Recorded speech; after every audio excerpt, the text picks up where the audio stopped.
is over, when you say you're feeling lonely, if you ever need a shoulder, you know where to find me. Stop chasing all the city lights, breathe me in, go on and take your bite, count on me to make you come alive. You know where to find me tonight.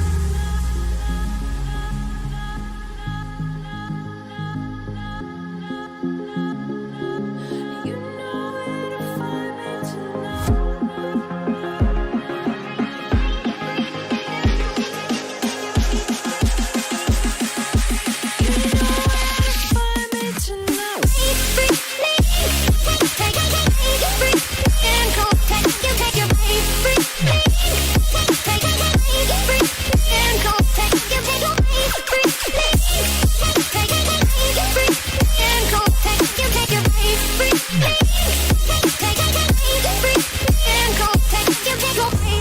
When you feel the world is over,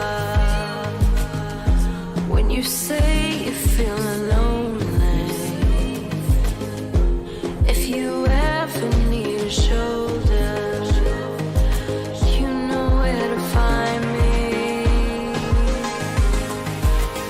Stop chasing all the city lights, breathe me in, go on and take your bite, count on me to make you come alive. You know where to find me tonight.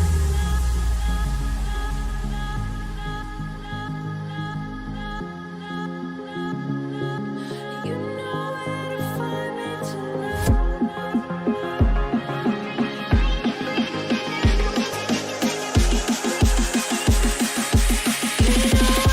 Find me tonight.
Our delicious new gingerbread and white chocolate Chatime is available in your choice of milky or frozen iced tea, or made hot, so you can enjoy it any way you like. Chatime, shaking tea up.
Hello and a very warm welcome back to the AEL Esports University League presented by Chatime. I am Jack and with me is my awesome co-caster, Lance. How are you feeling about our upcoming match between RMIT Black and the Monash Throwables?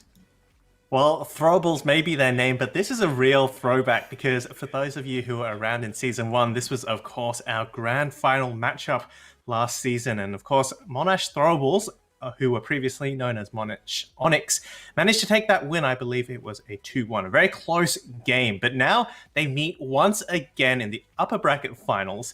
So this time they will have a one-map advantage going into the grand finals. So that is what is at play here. First of all, though, a big shout out to our sponsors. We have, of course, mentioned Chatime, our iced tea partner and bubble tea partner. They have great tea. Make sure to get some when we have a break here. And of course, Predator, who are our new gaming PC partner. And they can put power and precision into your hands with their awesome, awesome gaming PCs. Yeah, awesome stuff they build. And to top that off, get yourself an AOC Monitor. The AOC is the monitor partner of AEL, and they make some great monitors. I'm actually using one right now. Great one for high refresh rate and good quality as well. Topping that off, we've got Indomie. They make some great noodles. Indomie noodles are made from carefully selected ingredients and are extremely tasty. They can really keep you going if you really need a snack real fast. Finally, but not lastly, we have Rig. Have what it is to win. Rig develop headsets which deliver great audio for competitive gamers and streamers at all levels. So good stuff. I'm sure our participants are going to be using the best kind of audio gear to try to get the best chance in this match.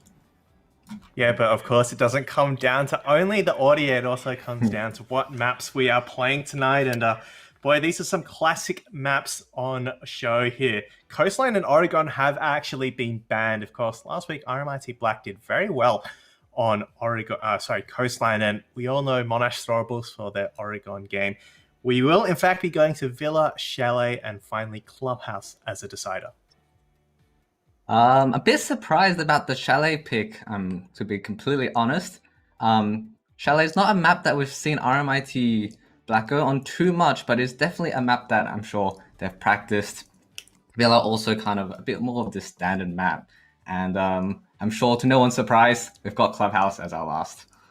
Yeah, Clubhouse, of course, that very technical map where you need to get all those mini games right. And what better map as a decider? It really measures out who is the best at this game. And, of course, that is assuming we do get to our third map.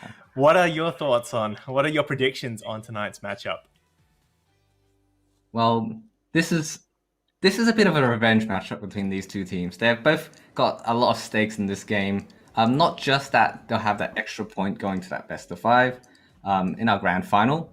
That best of 5 can be quite long, so having that extra map advantage just coming in is definitely something that is quite important. It really helps you out. So that not only this advantage are they going to be buying for, but kind of that revenge story. They really want to prove who is going to be the best team coming into this league. Yeah, I mean, Monash, obviously, they're looking to defend their championship title from last season.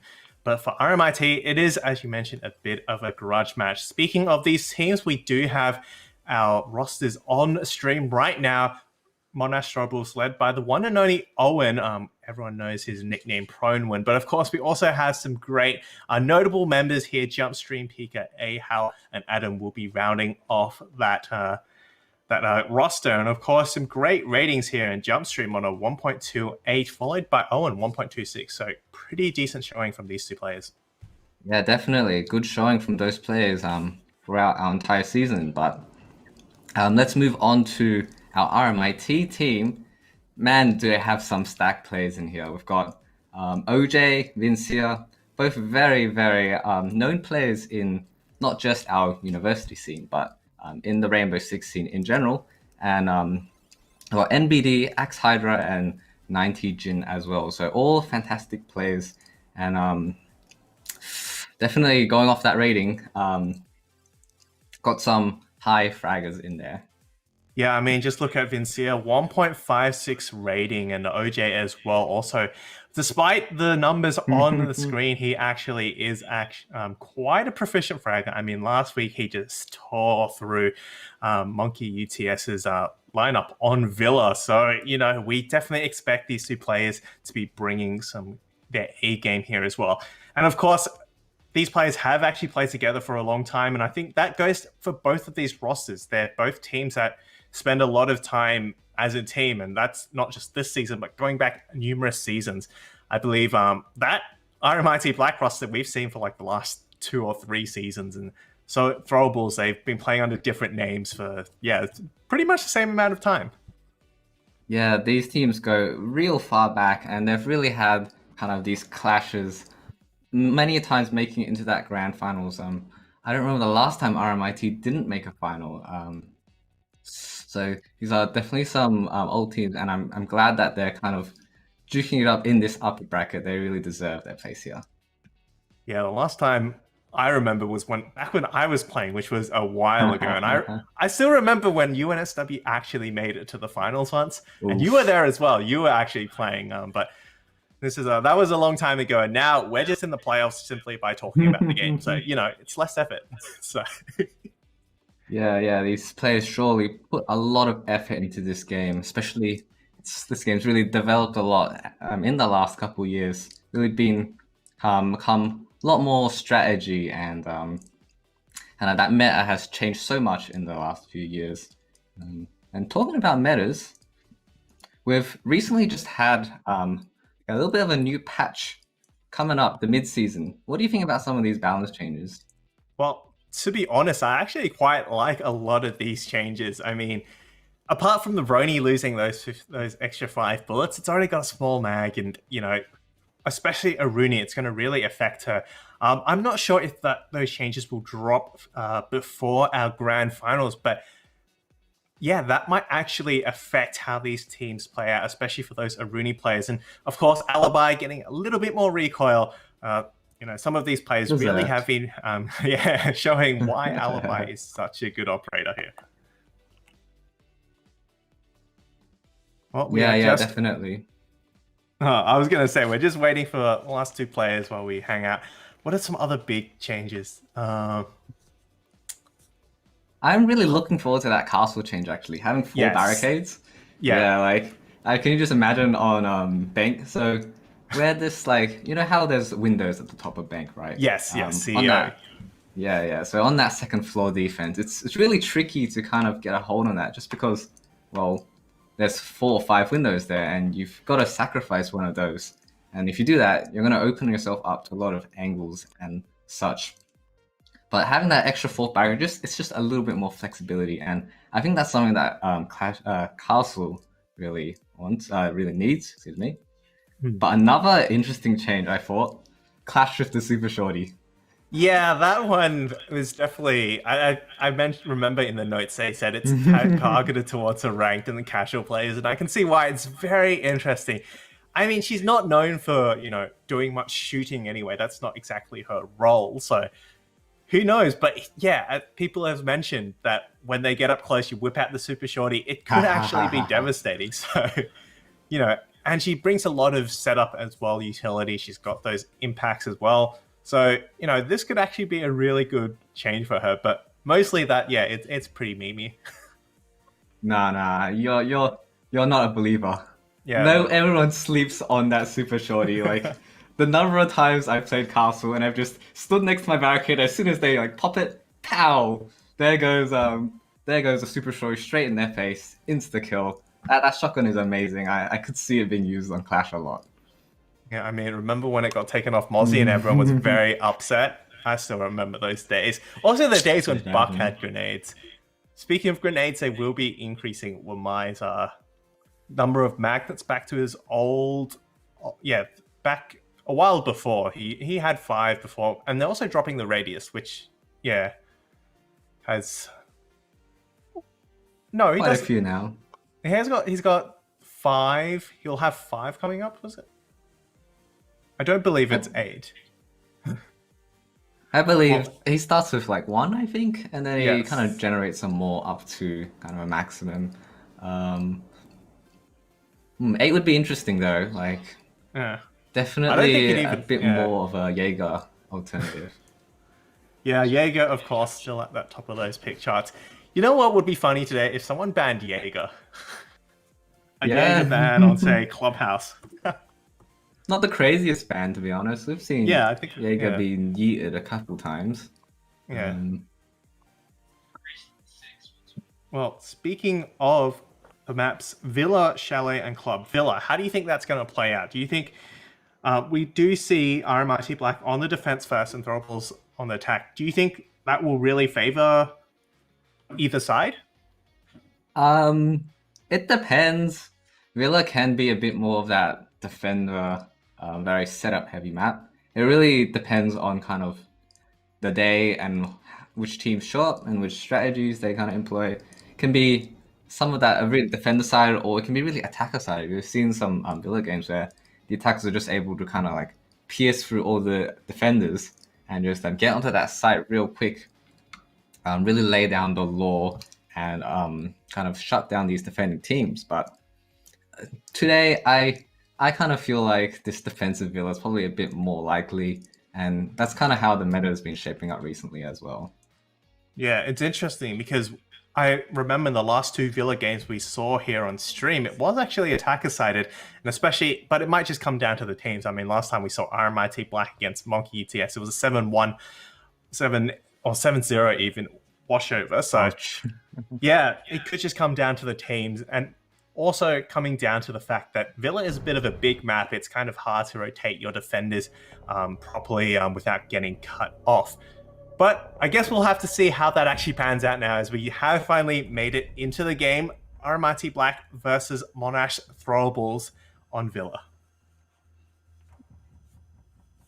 A long-awaited game is just about to begin. We've got our ban phase coming up right now. Will it be one of those more funny bans? No, not going to be. RMIT Black choosing the easy way out, getting rid of that Thatcher. Seen a very high ban rate. I believe 75% or so of matches, Thatcher is going to be banned out. So that's just only going to increasing it. A Finker ban. Well, who would have thought last week we did see Vinny on the Finker go absolutely nuts. I believe it was a 12-4 KD ratio at the end of the game. So definitely a bit of a target ban, but also recently she's seen a lot of use. She has 2 frag grenades and that Gon 6. That's a lot of util clear, similar to Yana. So no surprises there that she's being removed. And Valkyrie will be the second ban from Monash. Yeah, if there's only one operator that has a higher ban rate than Thatcher, and it is the Valkyrie. Seems like that pattern is continuing as... Ooh, and the second more interesting ban here, Pulse is getting be gotten rid of. 2 Intel operators off the board. They generally don't see that, but maybe they know something that we don't, and they one of these teams really like that Pulse. Yeah, who could it be? Owen's complaining about it already. Maybe. But it will be the second floor Aviator Games site as the first option. Everyone picks it as your first. Rarely see any differences, but yeah, apart from that, looks like a pretty stock standard lineup being brought here. Yeah.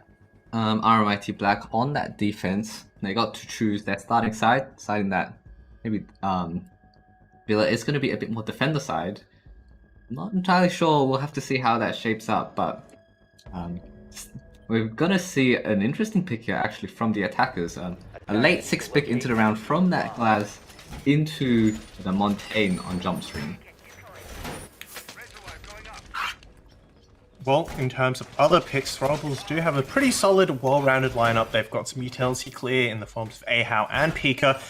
And, of course, the Roam clear, Sonic bringing Lion. I mean, we see Throwables play that line a lot, and it's actually worked out quite well for them. And finally, of course, Owen will be bringing that Nomad, trying to clear out some of this flanks. I believe it will be primarily placed on those stairs, where I'm thinking Astro and also Red stairs. Just making sure that players won't be able to flank up from there. Yeah, and a little bit interesting, but we see the Mirror. Mirror rarely able to make it out of that ban phase, but actually being a bit more popular in terms of not being instantly banned out. Sometimes even when she's not banned actually though, she won't be picked. But this time, Axe Hydra's going to be bringing our favorite black Mirror operator. Got those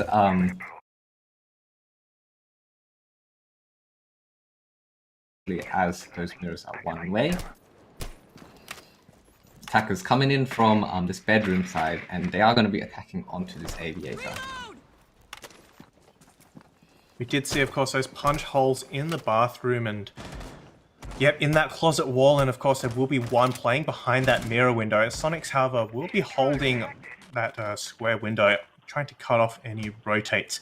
So it will be OJ here to hold the first contact. He will be holding it with his life, I assume, as there's not much way out of here, but the Monty has already made it in, and he is looking to get some intel and add some pressure to the players here.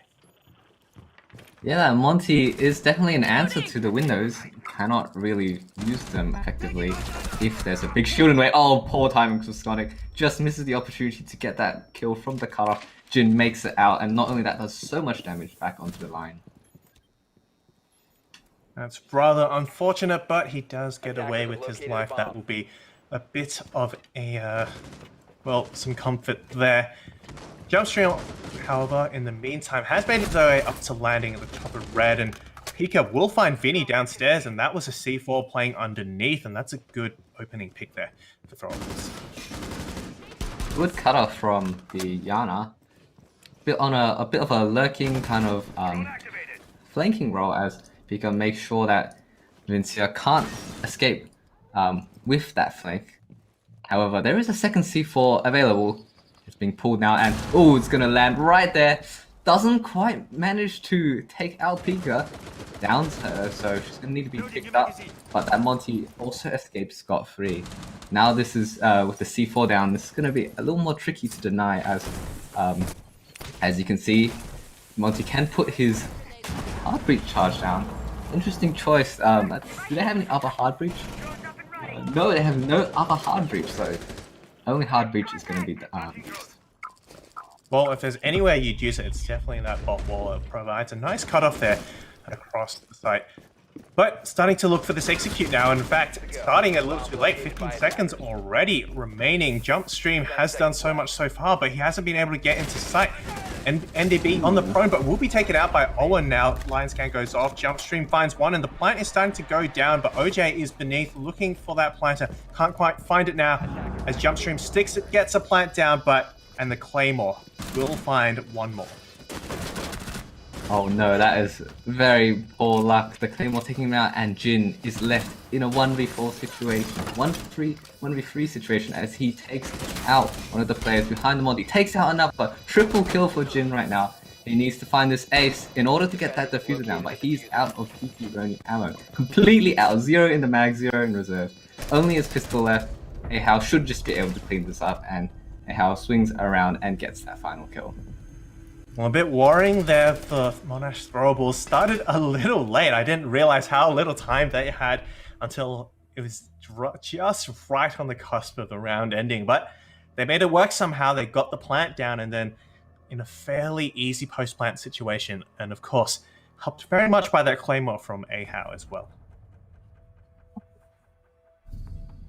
Definitely, and quite a bit of clearing going out from Throwables, really showing that they have done that due diligence, making sure the C4s underneath are somewhat contested. One managed to fly out and down their Yana, but in the grand scheme of things, that was not a terrible price to pay for that pick they also got from downstairs. So good clear from the attacking team. And Villa is definitely starting to look a bit more attacker-sided in this matchup, as that, while leaving it so late in the round, was definitely a little worrying.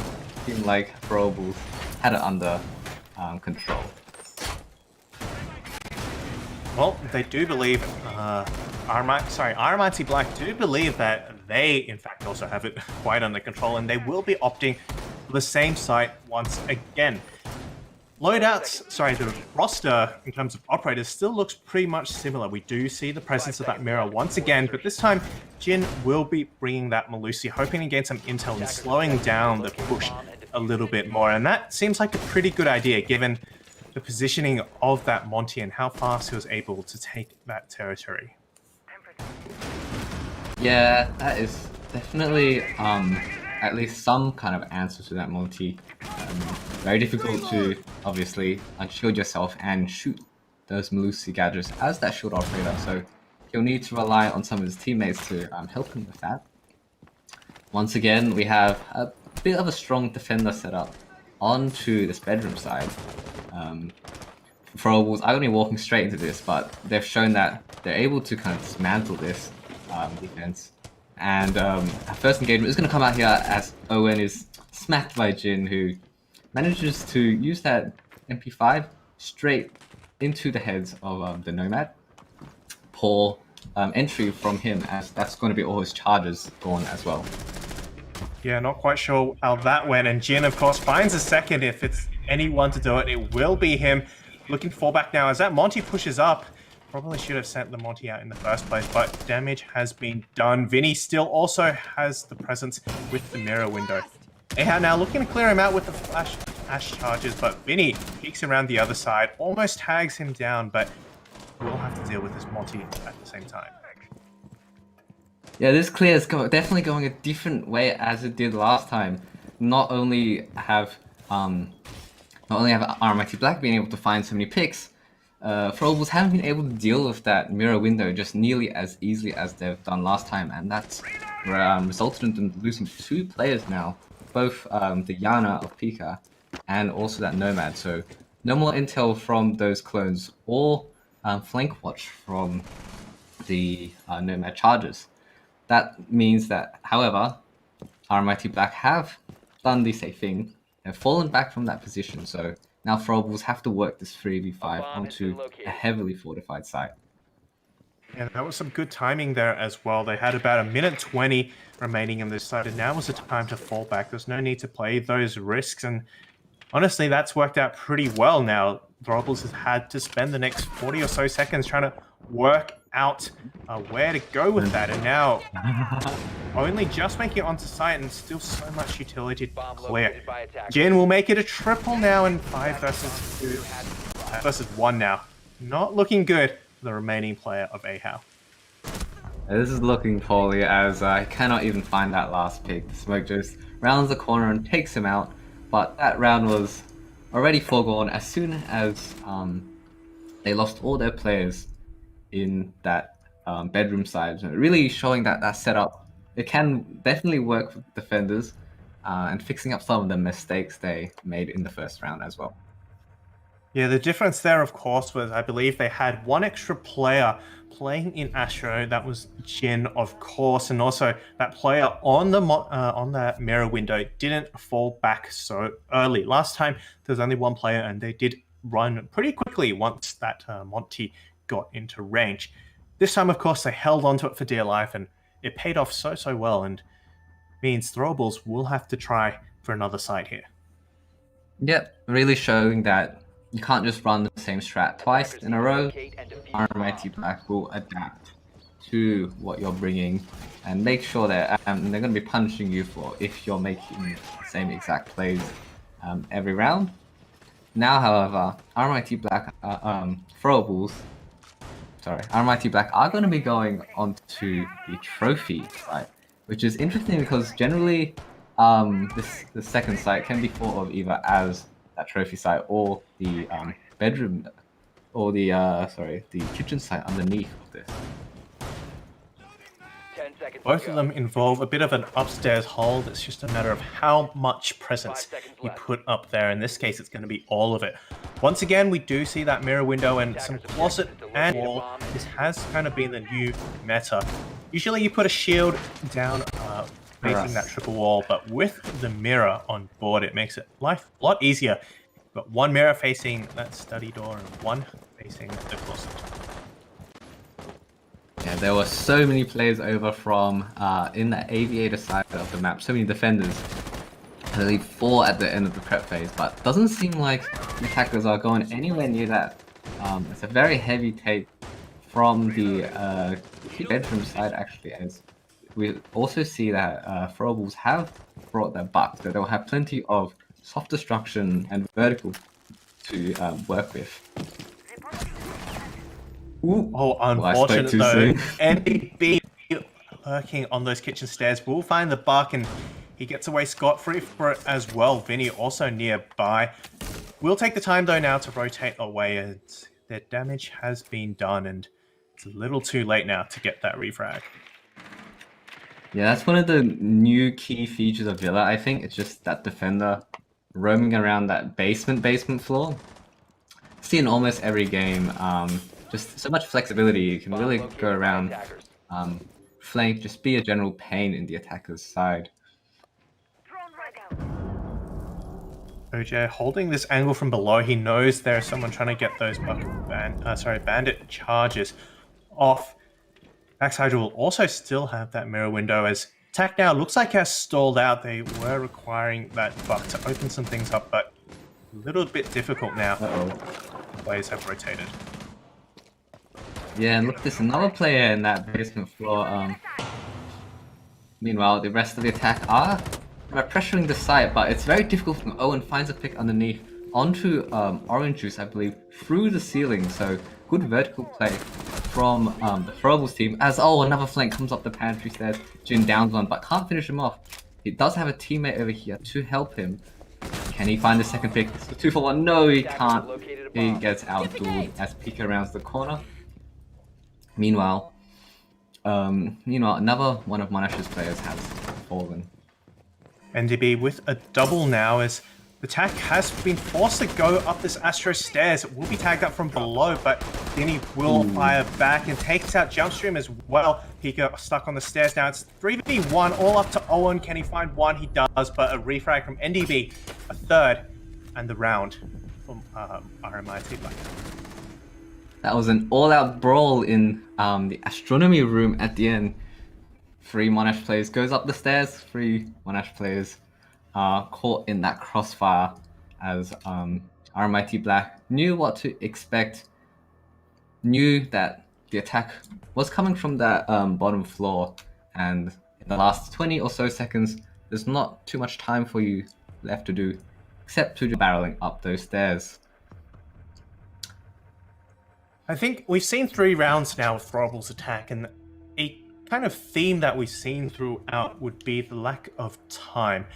I don't think this is necessarily coming back down to that 20-second meta, because, fundamentally things have moved on from there, but it might be a problem of time management here, and also testament to how well RMIT Black is doing these roams and these offsite holds. I mean, the previous round was a great example. Jin and NDB at the beginning were able to pick off those players from the basement and just force so much time into clearing them and having to deal with that. So much so that by the time Monash wanted to actually execute, they were forced to funnel in through, a very predictable path, and then that was it. There was not much they could do against the crossfires held by RMIT Black. Yeah, these mirror extensions are really, really dragging out time.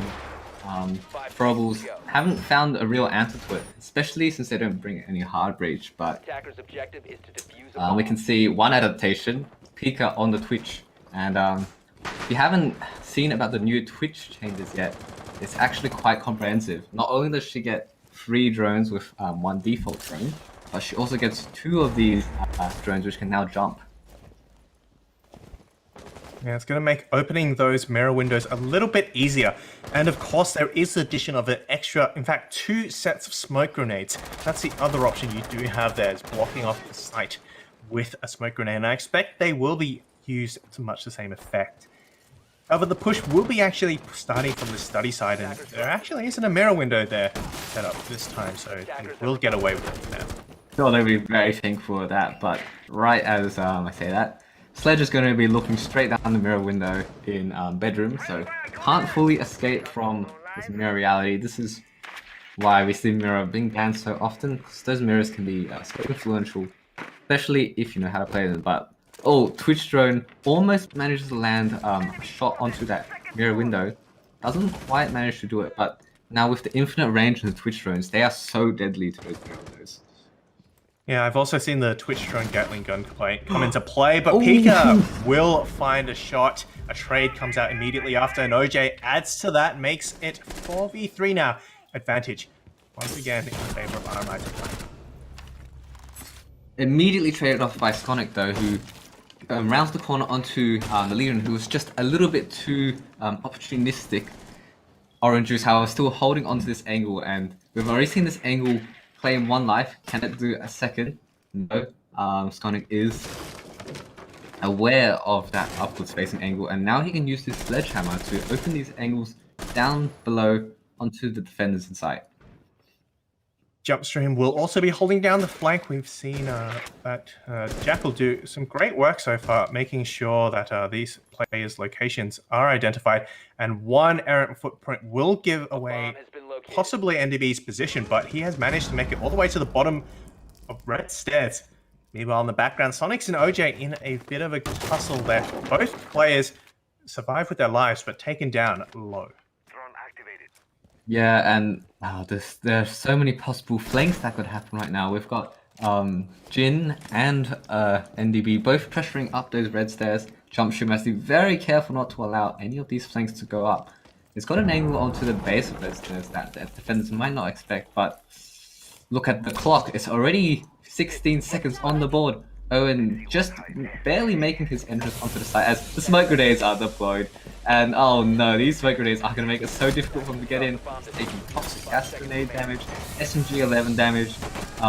Everything is going to go poorly as there is just no time left. RMIT Black clinched their 3rd round in a row.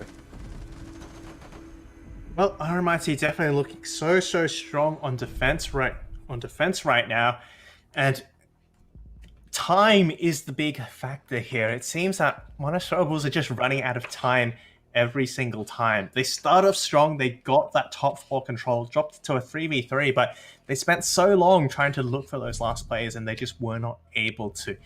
And that might be due to the fact that, you know, it's a big map. The defenders have a lot of space to rotate around, but part of it is also will have to come down to the fact that they're just not executing very well. And you know, you start off strong, but you still have to get to the end of the round and actually make it all the way there. Yeah, it's also exacerbated by kind of strategies they bring. So they chose to clear that entire map out all the way from that aviator side as well as that bedroom side. That's just so much space to kind of cover. It's a testament to how structured and practiced this Throwables team is, being able to clear out so much map in just 3 minutes remaining, and still have some time left over to work onto that side. But as you said, that's not enough time, even with such an expedited clear. It's very difficult to attack that site in the last 15 seconds, especially with that smoke on the board. So in the future, I'd like to really see them step it up a bit, maybe hit the site a bit more directly.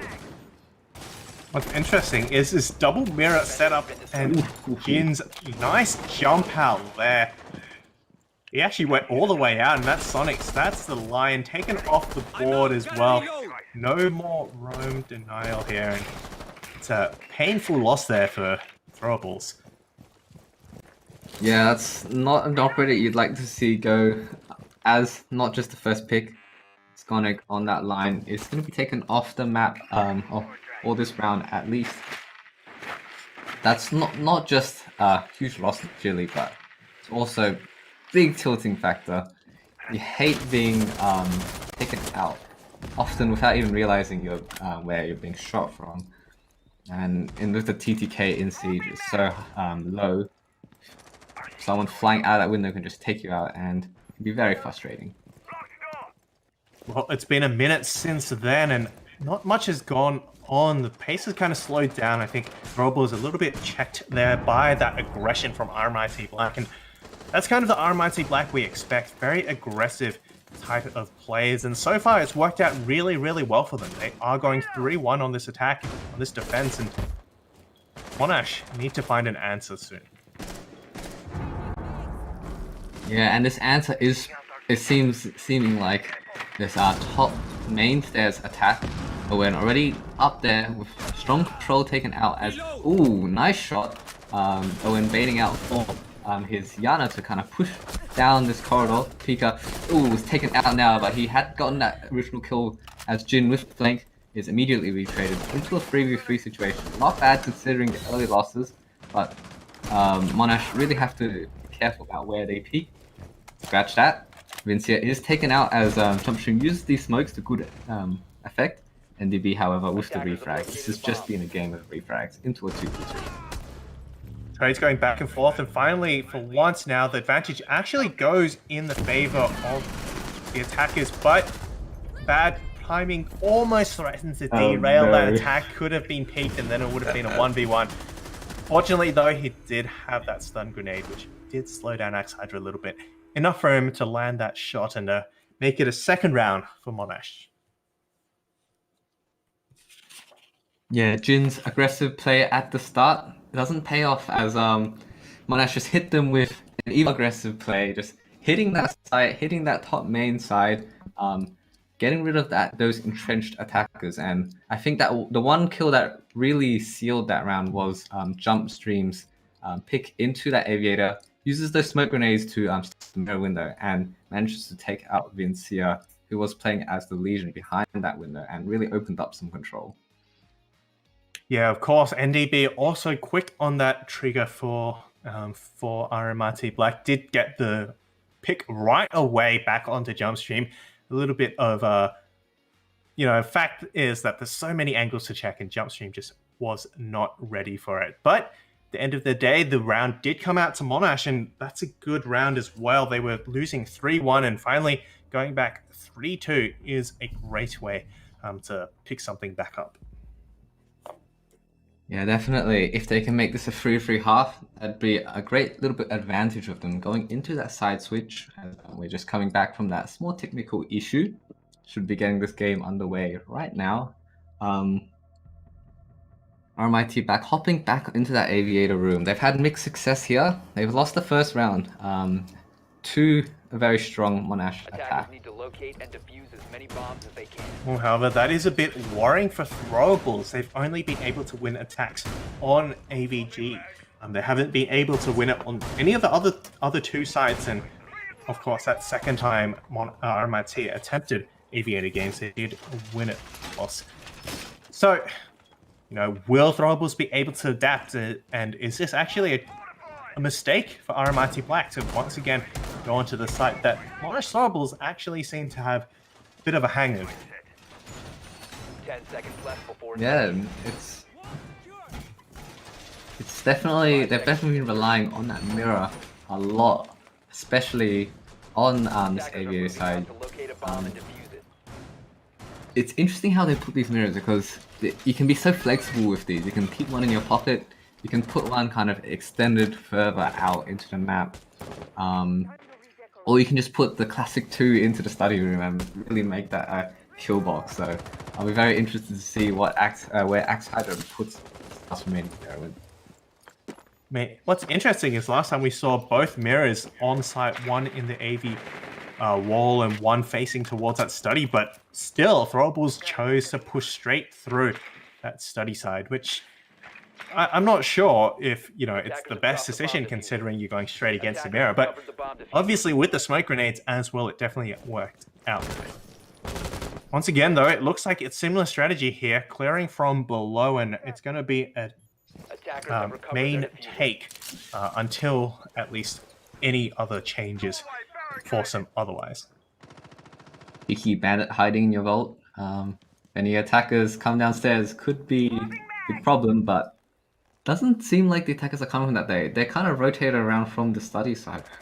Maybe going for a bit more of a bedroom side attack, going up those red stairs, or from the other side as Jumpstream going straight in.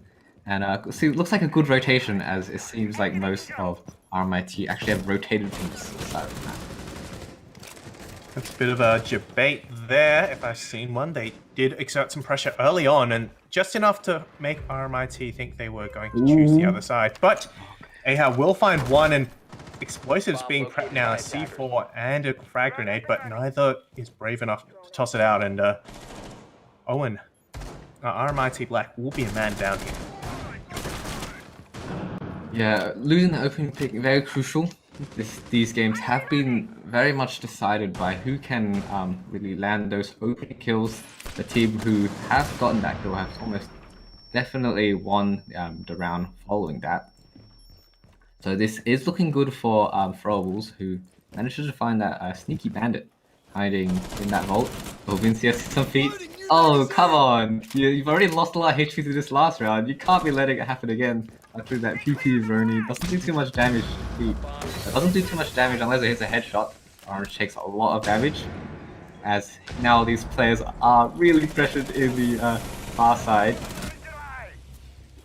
Execute now coming down. Pika managed to find one, but OJ will be able to immediately refrag, and they're going to hold on for dear life as there's 20 seconds left on the clock. Going through AV, and in fact they have made it in, but the smoke grenades will slow them down. Vinny finds one, but the plant is starting to go down. Goes bold, looks for a second but can't find the kill. Neither player able to finally end the life of the other. But 2 quick kills from RMIT Black, and it's all up to Sonics now in a 2v1 post-plant. Oh, that was so close. However, Axe Hydra gets the better of that last remaining player in study. Can't peek both angles at the same time. And because of that, RMIT Black finally get their second defending round onto the Aviator side, and with that, take it to a 4-2 half. Bit of a messy execute at the end. There's the smoke grenade. I'm not sure if it was helping or hurting the attackers at that last point, but RMIT Black manages to get that point, so they'll be heading in with an advantage for this half. Well, I believe that was a 3v2, very, very close. But of course, Axe Hydra and I believe it was it Vinny who was still alive? Yeah, able to get those 2 picks and then back down to a 2v1 where you do have the advantage. So at the end of the day, it will be a defender-sided map. That's what we've decided. And we will instead switch over the halves now as Monash go onto the defense without a mirror. Yeah, I've mentioned this a bit. It's that teams have gotten so used to playing without that mirror that even when their orange is not unbanned, you often won't see her being brought just because maybe the team hasn't fully practiced the strat, or they don't think that strat really fits their playstyle properly. Interesting operator we see being brought out though by the Throwables is actually that captain, and he's going to be putting these traps in, not necessarily to do damage, but just as a kind of early warning system. If any of the attackers are going to try to clear out that bottom floor. Yeah, well, of course, with the new Capcan changes coming through, who knows? One day he'll be able to get someone. The all aim, no brain, no drone Ash main running through from the basement might actually fall for it, and easy kill there. But what's definitely not easy is a path for Throwables now. 4-2 down, they're going to have to find 2 in order to equalize with RMIT Black, who do go onto the attack now.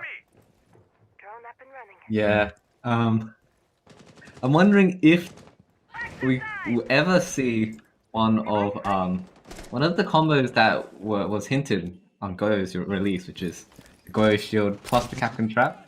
You jump over a shield into one of those Capcan traps, you're going to be instantly taken out by the fire and the explosion. Does seem like Throwables wants to put some pressure down onto this bedroom side. So we've got Ahau roaming around with his MP5. Great success has been had here from Malusi's roaming, but he's kind of a bit alone here, so it's going to be very risky. Can he find his way out as his cover? His X is also being covered by the sneaky upside down rappel from the Nomad. No, he cannot. He's going to be stuck in this corner, so he's going to need to fight his way out as Pika, who tried to come upstairs to help him, unfortunately is taken out. And that's the thing we mentioned earlier about this map. Very, very difficult to get out your roamers, and Vinny will be able to find Ahau, and with the line scan as well, it's difficult, lemon difficult for all these players involved. Jumpstream, of course, still downstairs, trying to make it back to safety. Yeah, this is not looking good as those roamers have been completely dismantled. Now it's just left up to these two C4s. One goes out. Owen, however, takes out one using his SMG-11. Nice placement of the shield here. Gives him very good protection and lets him play on that thing as he takes out another diffuser dropped as well in front of him. And Owen is single-handedly pulling the Throwables back into this round. Yeah, he's the only one at the moment holding on to that site for dear life, but he will be able to find a triple. And it looks like these players just did not count on Owen being there, and so good now. Defenders have been able to rotate back, and what was looking very good now suddenly slowed down once again for RMIT Black. We might call him Prone Win, but did you also know he was SMG-11 Win?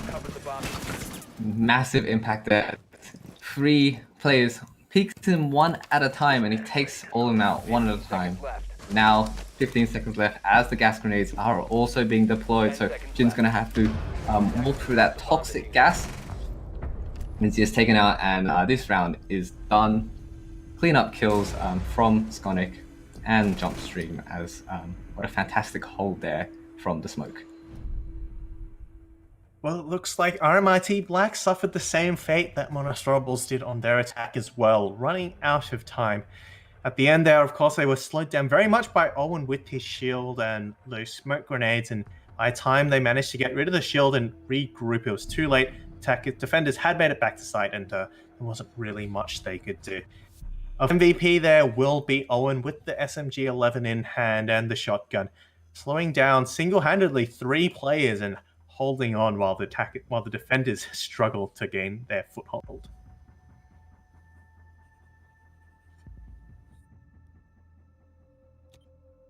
Yep, showing Owen really showing he can use the SMG-11 as well as that shotgun. Can be a very difficult weapon, especially at longer ranges. But RMIT Black may be going into a bit too much of the throwing mindset as opposed to the throwables, as I was definitely around that they should have won 3v5. You would generally think 3v5 with a lot of time on remaining on the clock. You generally think that the attacking team will have a good chance of clinching the round, but unfortunately managed to lose so many players on that skull side. Well, they're going to be sure this time to not kind of barrel all their players down that angle, as maybe if they had exercised a little bit more care, they would have be on 5 points right now. Well, it looks like they just wanted to get this game done with. Maybe they're, tired of playing Villa. Who knows? I don't know. Maybe they're just tired of all the maps. But it will be 4v3 now, and Throwables just need to find one more round to equalize with RMIT Black and start their way towards that 4-2 half that RMIT Black were able to put on their defense.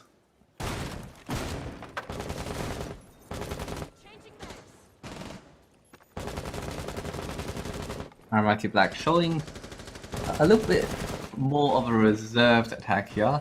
Haven't managed to get into the building 45 seconds in. Taking a bit more care, I assume. Bit hurt by that last round, so they're going to really make sure that they don't make the same mistakes as last time, as, oh no, a bit of a mishap with the frag grenade, but no one takes too much damage, as, oh, the second one is a 3-pointer, goes straight into that shield, takes out Jaeger. Brilliant throw there, well worth that extra little bit of damage. Owen will be looking to retrade him, but unfortunately is a little too late, and his position is most likely given away. I imagine if anyone else had frag grenades, which unfortunately they don't, there would be a second one going in very soon. But OJ and Co have made it to the closet. They are now very much committed to this attack. Attackers still need to gain a little bit more map control in order to start executing, apart from just holding on to this little bit of territory that they have. I'm worried for the RMIT Black, as another kill coming out from Owen, who really shows that he can use the SMG-11 consistently.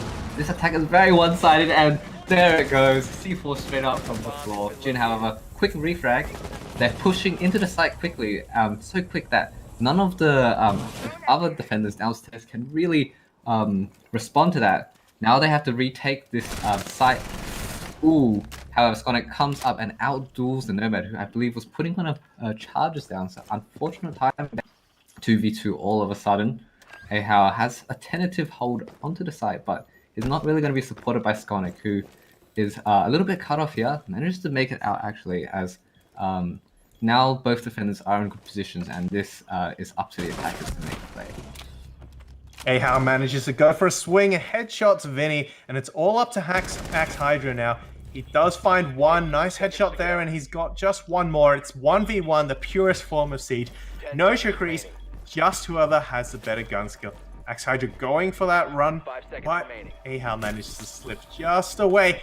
Position may be given away. No, he's on the wrong side, and it's too late. You are out of Throwables, even and out, 4v4. Ooh. There was a moment there where I thought the RMIT team might be breaking through that site. If they just pushed a little bit harder, they might have been able to make it into the astronomy and then pressure that trophy and statue site. But there was no defenders on that site, so could have been easy. But obviously, they might have not known that. It's very difficult to find intel onto that site, especially with the mute jammers down. But very good try from RMIT team. Choosing that a bit more aggressive play, kind of pushing from the bedroom side, obviously a bit scared of the time troubles that Throwables also faced on their attacking half. 4-4 is the scoreline. Their Throwables have managed to equalize it, but now they have to go down into this kitchen side. Well, this kitchen site we do know is a favorite with the Pulse, but Pulse has been taken away, and so has some of Owen's joy. But he does have the M590 in hand on the Mutant. As you mentioned, it's so far been very good at denying the intel that RMIT have brought. To top it off, they do have the Mozzie as well in addition. So that's going to do another number onto that intel gathering, and hopefully that will be enough to slow down the attack that RMIT is bringing. 5 seconds to insertion. Attackers must locate. Yeah, Villa often comes down to that slowness. Bit of a shame. We sometimes see Villa be such an aggressive map for the attackers, but it doesn't seem like today is the day. Once again, attackers are choosing to go from this aviator side. Bit puzzling. You wouldn't think that you would start in literally the opposite side of the map, but it's definitely a very interesting strategy of Pika. He's got an angle here, and he rounds that and takes out Orange Juice, who had no idea he was hiding in that corner. Good pick from him. Now he can fall off, but chooses to play a bit of that rat style, hiding in the piano room now.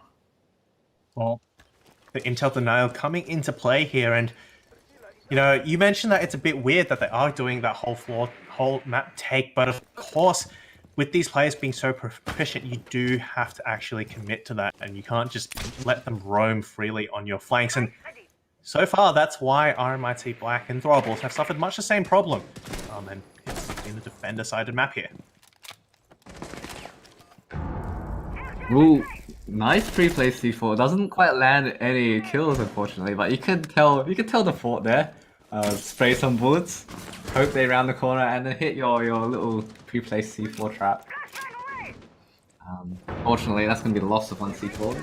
Still have 3 remaining, I believe, on the team. As second one also missed. That was a very close miss. NDB Bomb located takes by some attackers. chip damage, but he's going to be glad that he was not quite close to that door. Seems like RMIT are good C4 dodgers today. Yeah, but what they haven't seemed to dodge is the time. Once again, running a bit out of that. Again, 1 minute left. They have managed to do their full clear and are starting to work with the site angles, but again, time will be of the essence here, and with the mute making it extra difficult to get anywhere, this could really Here's the be frag bad. grenade. Here's the Owen as well. Owen repays RMIT, jumps out that window, gets the kill. Skonic on the flank now, 3v5. If he finds another pick, this could just end the game. But if he dies himself, it could be giving them a way back in to take some damage, but doesn't. No one actually lands a kill, so the situation is still very much unchanged. Double peek comes out. Double peek is very effective. Trades one out, but 2 kills in return. NDB on his lonesome has to push the site with 10 seconds left. There's not much he can do. Shotgun, prone win. Show us your skills. There it is. 5th round to Throwables. Well, Monash starting to claw their way back. They were, of course, on a 4-2 deficit, and now actually 3 rounds in a row as well, 5 and 4. Still, it is not over yet. RMIT Black definitely are really, really strong players, and if anyone could come back from a deficit like that, it would have to be RMIT Black. And even then, it's really not that bad. It's only 1 round, but, you know, 1 round can be all the difference here. Second floor Aviator Games, a full rotation of sites having been completed. Yep, definitely a great goal. RMIT were able to complete that 3-round rotation earlier in the half. Attackers need to So locate it seems and like they defuse do have a bombs. bit of momentum on that attack. RMIT Black haven't managed to find their first attacking round yet, unfortunately. So they're really going to have to change something up as Throwables once again going onto the Aviator side. Last time they attacked this, it was... They definitely had a big advantage going into that site execute, but unfortunately could not manage to fully capitalize on it. This time, hopefully they will be able to get themselves in a similar situation and win the round from there. 5 seconds left. Yeah, a bit worrying there that they let Owen last time, of course, single-handedly stall that Attackers attack. must locate and defuse the They bomb. did, of course, start a very, very strong, managed to take out the players off-site, Pika included, but... Well, they will actually look like they're changing up how they approach it. That's their strategy. They're not going to push the same site, and they're just going to do the same thing that Throwables did when faced with this dilemma. They will instead push from underneath and take from the top of main stairs. Attackers I like recovered the this, I bomb like defused. this. Orange Juice already very quickly in, sees one player through the pre-made holes from the defenders. Gotta be very careful as, you know what they say, those holes work both ways. Owen is taken out, and that was the clutch player in our last defense of this site. Orange Juice showing that those pre-made holes can be very detrimental to you if you're not careful. Now Pika is also droned out, and oh no, he is a bit trapped here. It's not feeling great as, yeah, that window just opens up right next to him. Axe Hydra takes him out. 3v5, do we see the same thing happen again? Surely not. Surely they have learnt from their mistakes, however significant they were, and surely they have managed to, you know, figure things out. And it looks like they have. They started off from the other side and actually had gone 2 early picks, cutting off those roamers. Some good drone work, one droning, and then instantly getting the frag with that player on the rappel. Ahau now, however, will have to go big, and he's looking for this flank. He gets the air jab as NDB takes that jump stream in the background. It's all up to Ahau and his flank. It will be up to him to find these plays. Good trigger discipline now, and he might actually get away with this. Does find one. That's OJ taken down, but his position's given away, and he has to fall back now. It's all up to Sconix on site to hold off the assault. 1v4, can he do it? He's up against the entire RMIT Black team, but they are taking their sweet time. NDB is outdueled as didn't quite expect Skonic to go on the aggressive, and all of a sudden it is a 3v2 situation. Could be a 2v2. No, Vincia narrowly escapes with his life. The rest of the RMIT Black team have to consolidate their attack as they're still in the advantage 3v2, and they still have some time. Good flanking cover from Vincia. He takes out Skonic. All left onto our Ahau now. He's got his C4 pre-placed on one of the default plant positions. Vincia takes out, ooh, narrowly dodges the C4 as well. Ahau is now in a 1v2. Diffuser down, what can he do? Seen him almost get this ace before to win the round, but he has to do so much now. That's a wrong side that he's on as well. Both players holding steady, being very careful not to give away their position. Jin watching both players actually watching the other side, but as soon as one fires, he will give away his location. Ooh. There we go. AHL finds one, but the air jab. No, it will be the air jab to save Jin's life. So very, very close, but he will get away with the round.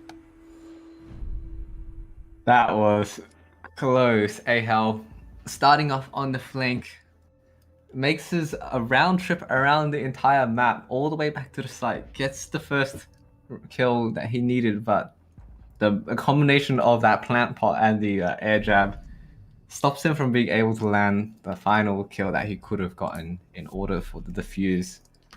RMIT Black win their first attacking point and bring it to a 5-5 scoreline, so it's equalized. It's anyone's game, and they're going to be having a little bit more of this momentum coming into the rest of their attacks. That was definitely, though, such a great play from AHL. He went aggressive. He swung onto that player at the bottom of, I believe, corner. Might have been bottom main. And then, of course, with that late flank, he took those 1v1s and he won them. He took out Vinny, he took out Axe Hydra, and then so close. He was just off Jin. If the air jab hadn't been there, it would have been a completely different game. But it will mean that RMIT Black and Throwables once again are even. They are on even ground here as second floor aviator games once again. Third time, I believe, we are seeing it in this half. 5 seconds left before Good, some funny operator picks coming out once again. Jump stream and shields, name a better combo. Sit him on that Montaigne, and now he's gone onto the defense equivalent on that clash. Kind of an alternative to the mirror, you could think, as see-through glass that stops the attackers. I'm sure some more similarities can be drawn from that. And one of the interesting is where he positions himself and what effect he'll have on the attackers. This time, RMIT Black, going back to that classic tried and tested method, they will be pushing through master bedroom again, and this time, there's actually no one upstairs. AHL is actually underneath, and I assume he's going to be playing that C4 above to try and slow down these attackers. In fact, he's very far up beneath. He's all the way in basement. Basement, very popular for the offenders these days. I wonder what they're cooking up in there. A wine.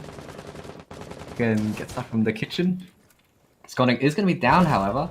Vincia takes him out from that window as no more rooming for you. Get onto those cams. That's going to take out the C4 as well, so a bit of a big loss from the defenders. Axe Hydra will just miss AHL, who falls back a second. But that was some good cam work as well, making sure that no one is able to hit the flanks just like that. And just like that, it will be a minute and a half gone. That's half the round off the board as Jumpstream starting to take down, and OJ starting to make his way up towards that site. These C4s have not been the most successful on the Throwables team, I gotta be honest. RMIT Black very good at dodging, making sure that they're careful about where exactly they step, and they be with the kill right behind the shield of Jumpstream. Shield's not been too effective either, as now he has to resort to the SMG. There's not enough guns left in the team, and Owen is taken out as well. Rest of the attackers all pushing in, surging to that site. 5v1. Hey, Hal, can you do it again? He finds one, denies a flawless now, but his position's been given away. Surely the plant can go down. Axe Hydra is already hitting it.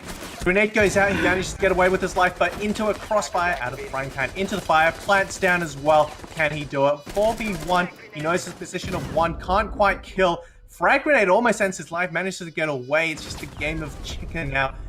Vinny will be the one to find the last kill around for RMIT Black. I like how that frag grenade just smacked him straight in the face. Luckily it wasn't cooked, because that would have instantly ended his back, but really shows you just the precise nature that RMIT Black intel gathering game is, and how they've really used that to kind of push the correct side of the site, like choosing.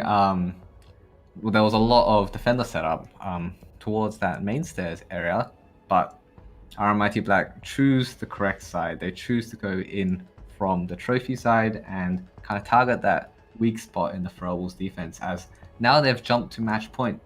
It wasn't looking great for them after that 3-round defense rotation, but now they've put themselves in a great position to win this map.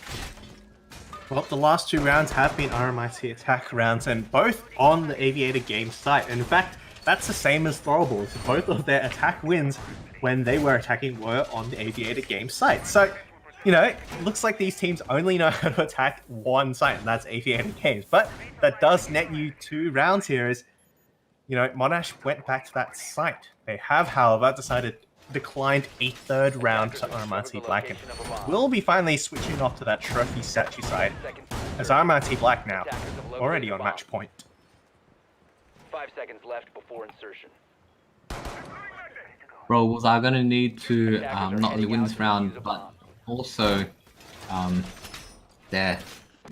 also 2 rounds in overtime in order to bring this map. They do have the side pick advantage in the overtime, however, as they are the ones who picked Villa, so they will probably have chosen to go on the defense, and that will give them a little bit of advantage, but definitely not in the bag either way.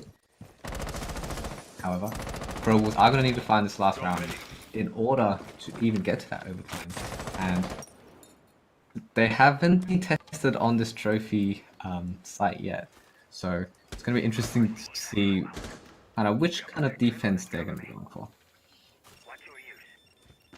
Yeah, last time, of course, RMIT did lose this attack, but they're looking like going for a different strategy here. Once again, they will be actually going from underneath, and that's similar to Monash's approach as well, but so too, like RMIT, Sonic's lurking underneath, and Pico and also AHAL will be on that first floor, looking to do some damage. Damage will be done very soon. First scuffle could come out very soon as the Buck bursts into the kitchen. Oh, sees the drone. There's a player right next to him. They don't really know if... Oh, Scottic definitely knows of the position of the Buck now, but now he's being punted. Vincia has entered the other room, and now he's caught in a poor place. There are players all around him. Vincia jumps out, takes some damage, but Scottic manages to get out of that angle. I'm surprised he's still alive right now, as RMIT Black, they're not able to capitalize on a little bit of that mispositioning from Igoyo. Now Igoyo is in a prime position now. He's got that C4, so he knows where to place it. Could be taking out one of these players on the top floor. Interesting choice for NDB and Vini to fall back. I would have assumed that, you know, with the 2 players and obviously some great players, they would have chosen to continue to push it. But better late than never, NDB will find Sonics now, but AHAL looking for that refrag as Jumpstream also finds one off screen and onto V as well. Yeah, Jumpstream second now onto OJ. 2 players out from the attack, as Jin doesn't quite know that Jumpstream has managed to find himself into the Astro corner. Oh, a 4th kill as well. Jumpstream is just fragging in the Astro room. That is his site, as the rest of his team finally converge on that last player. And good trade back from Owen. Monash take it to overtime. I'm just not sure what happened there. I think once again, the time coming into play there. Monash RMIT just not aware of some of these positions, especially Jumpstream, who just lurked so aggressively close to that bathroom and managed, of course, to find himself 4. But it will be 6-6 overtime now. We are as close as it could possibly get, bar maybe a 7-7. But hopefully one of these teams will be able to close it out before we get there. Yeah, I just Throwables once again. Yeah. Attackers need Go. to locate and defuse as Yes, many you were bombs saying? as they can. No, you. Alright, I was saying, they once again choose to go the trophy stat, which I think is a pretty good choice, considering AD just was not their side. Yeah, I feel like RMIT Black just a little bit unsure about what to do. Once they've attacked something multiple times, they kind of learn what to do along the way. So it's a bit more of like an adaptation from them. They're really good at changing up how they play and responding to Monash's setup. But when they're faced with this new challenge of this new site, they seem to struggle a bit more. So Throwables going back onto Trophy, I'm a big fan of this. They've had very poor luck on Aviator, at least in the last couple rounds. So hopefully they'll be able to find a bit more of a stalwart defense here. Well, these players are once again looking like they're going to start pressuring the bottom floor. They want to clear out that wall denial. It's interesting, they haven't brought Nakai, they haven't brought Bandit. It's just the Mute who will be denying these walls. That, of course, opens it up to a bit of vertical play. It'll be easier to open up that wall. Skonix, however, is another layer ahead, or another layer below at least. He's all the way down in the basement as attackers once again set up for this first floor dining kitchen entry.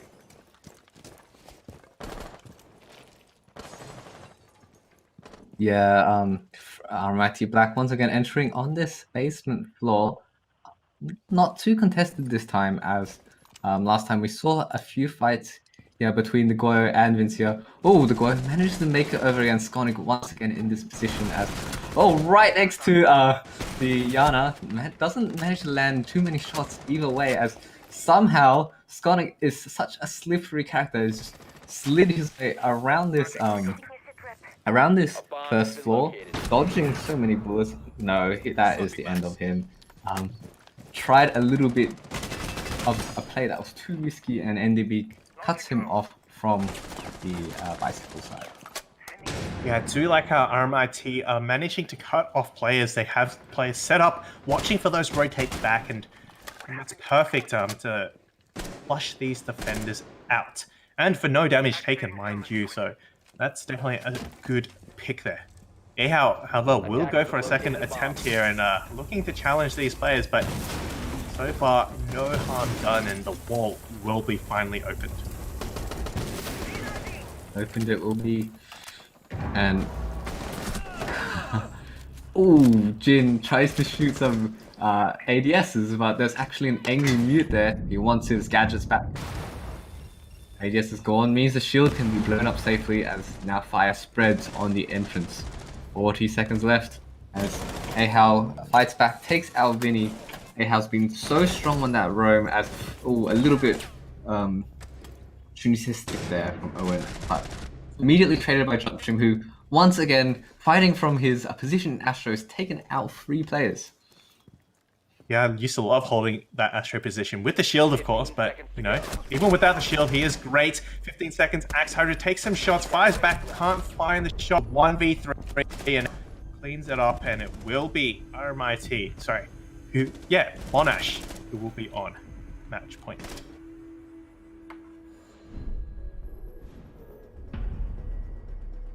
Monash really bringing it all the way. They've had some success on the first half, second half a bit late, but managing to find that crucial defending round, and now they start off the overtime with the first crucial round.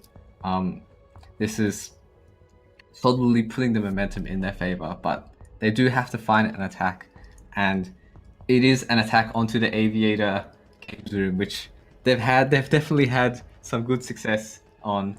I'm not sure why, but it seems like today's Villa, that Aviator site has just not been good to defend at all. Yeah, which begs the question, of course, why have RMIT chosen it once again? I suppose their record on it isn't too bad. They have won it defending 50%. Twice, yes, and Monash has won it on attack twice. But surely there are better options, considering Trophy Stat and Dining Kitchen have been won solely by RMIT on their defense. Well, might just come down to a comfort pick here. It's comfortable, and of course with the mirror, you know, they're confident in their ability to play well. Maybe. It's 50-50. They either win it or lose it. Isn't that right? Yes, that's how math works. That's what the stats say at least. Yes. As yes, we do have to point out our amazing production team. Got Kai on the observer. He's bringing us all the great plays you see in this game is being spectated by him, and we've also got Natari on the producer. He is the one behind the show, in charge of making sure everything works. Yeah, you also know who to blame if something goes wrong. That's what I'm saying.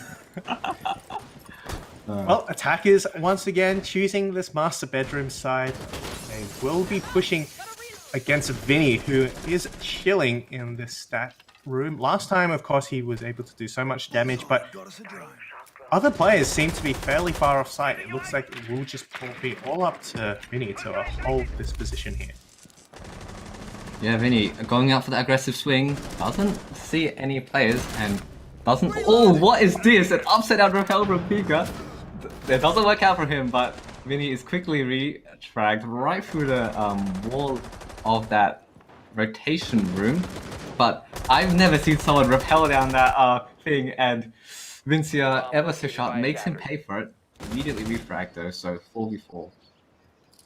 Yeah, that's definitely new. Unfortunately, it didn't quite work out, but I'm impressed that Pika for trying that nevertheless. But that will be trophy stat given up, and that's a minute and a half. Much better time than previously when they had to fight so hard for that position. Having said that, of course, it will come down to the execute, and with 4 players now and so much utility on site, could definitely be, once again, a slow finish for Throwables. Air jab ready. Throwables, however, do have most of the tools they need. They've lost the Yana with the frag grenades, but they've still got some clearing capabilities. AHAL has those impacts as well as the Twitch drone can get rid of those mirror windows if it can get in position. So definitely still up in the air for Throwables. They're the ones who have kind of the choices to make. They need to decide, do we want to go from this study side or do we want to go from this skull side? And it seems like they've chosen the skull side. A little bit of pressure from a light pressure from study. Help the attackers get that control, but Jin tears that control away. AHAL is taken out. 4v3 as there's just 15 seconds left. Diffuser going down, but NDB is already looking at you. You can't be putting that diffuser down with that player so close. Attackers have really stalled out here, as it is going to be so hard. Jump stream left on his lonesome 3v1 situation. 2 seconds left on the board. Takes out one, but at the end of the day, it is just all exit kills. RMIT have managed to equalize it. Well, once again, time coming back to bite the attackers. I mean, we called it early on. They, we said that they managed to make good time, but there were still 4 players to find, and in the end, they weren't able quite to find those players in time. Owen also going for that plant without cover was a bit questionable. Had jump stream been in that position, so at the door a little bit earlier, he might have gotten away with going for that plant because he would have been able to cover. But Throwables are aware very much that they do get that defense side as the very last round, and given how this map has played out, that is to their advantage. They will head to the dining room and kitchen for the final round. Defenders, protect your bombs from being defused by I've attackers. actually never seen them. They have played. Oh no, we've seen them once on this kitchen side, and I believe it was just a matter of that time factor once again. I wonder if that'll come into effect this round, but it's definitely a little bit in the Throwables' favor, as that defender side is seen today. It's just a little bit more favored on this map overall. Great performances from Owen on the Throwables, as well as Jumpstream, who is a little bit of a newer player, I believe, in AEL University scene. But definitely making his mark as not only playing unconventional operators like that Montaigne and now it's Capkin, but getting the frags as well. Well, the usual star of the show, though, Pika, not doing so well today, 6 and 12. That's a bit unfortunate, but he has, of course, brought some utility to help with that. Legion Mines will be able to slow down the attack and push the time constraints even more here. Owen looking for a cheeky C4. I wonder when he will actually go for that. Here he goes. No, not quite. No, not quite. The C4s aren't landing today. Today's just not an explosive day at all, as neither of these teams have been really able to land any major C4s. We've seen some damage come out from them. A couple nothing really major or round changing. NDB takes a lot of damage. A poke from long range through these holes that have been opened up already by the defenders. As yeah, very laid off defense from the Throwables. Yeah, I don't believe there's... Yeah, there's actually no one upstairs anymore. All the players are downstairs now, and that's actually a minute and 10 seconds it's taken for RMIT to actually realize this and actually get upstairs. So, you know, good time wasting as we speak. The C4 will actually finally hit. Jin will be taken off the board by Jump Stream. Jump Stream. He's been just so influential in these rounds. Now landing such a C4 on that last round gets rid of a lot of that soft destruction from Jin. Now Orange has to do all this work by himself. He's only got a limited number of recharges and impact grenades left, so it's got to be really selective about where he put up now. Looking down the holes of his gigantic LMG. Oh, C4 through the middle bit where the rappel happened last round, as Orange not expecting that at all and is immediately taken out. Oh, but NDB will finally find Sonics, and oh no, he's going prone. He gets one. Can he find the second one? Here he goes, prone, and no! He did it to Vinny. He hit the prone on Vinny. Look at him go. Vinny was looking completely too high. Oh my goodness. What a way to do it, though. 8-7. 8-7. So very close. It all kind of came down to that last round. Last round, of course, for Monash Throwables.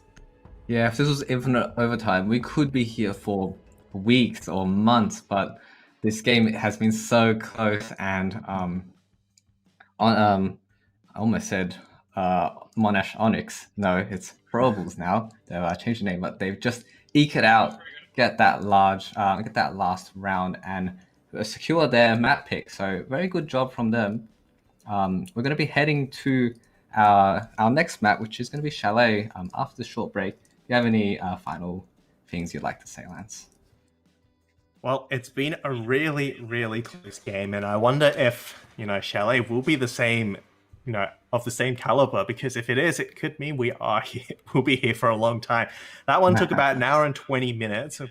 With the break, yeah, we could be here for quite a while. So make sure you get some snacks, make sure you get some Chatime or some Indomie, and we will see you back here shortly. Before we're done. From classic iced tea flavours like peach or mango to exotic lychee or pomegranate, you can enjoy your Chatime any way you like. Chatime, shaking tea up. Before we're done.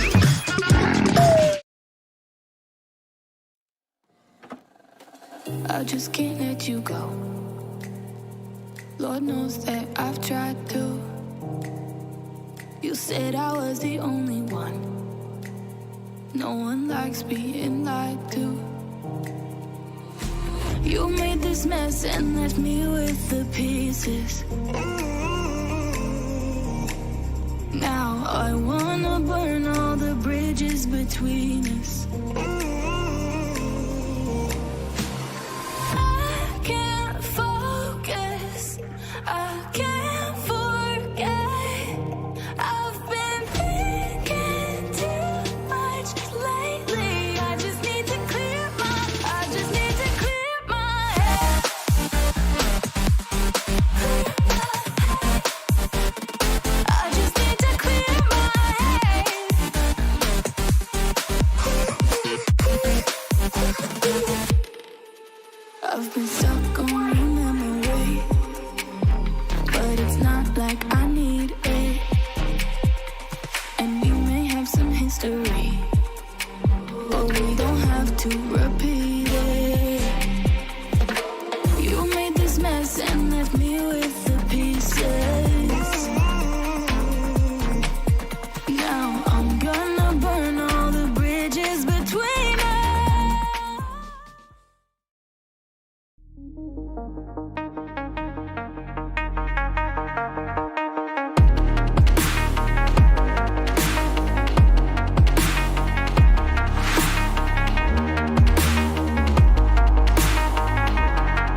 Our delicious new gingerbread and white chocolate Chatime is available in your choice of milky or frozen iced tea, or made hot, so you can enjoy it any way you like.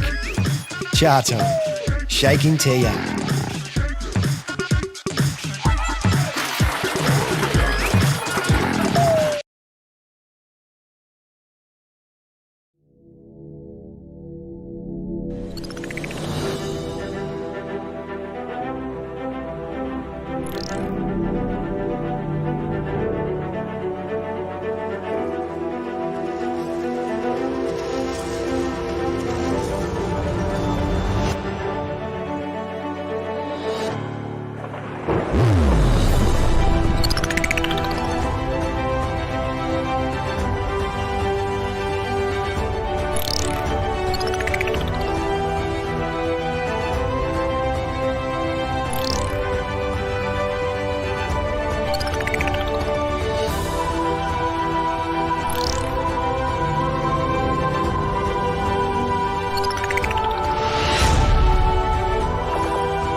And welcome back to the AEL Esports University League presented by Chatime.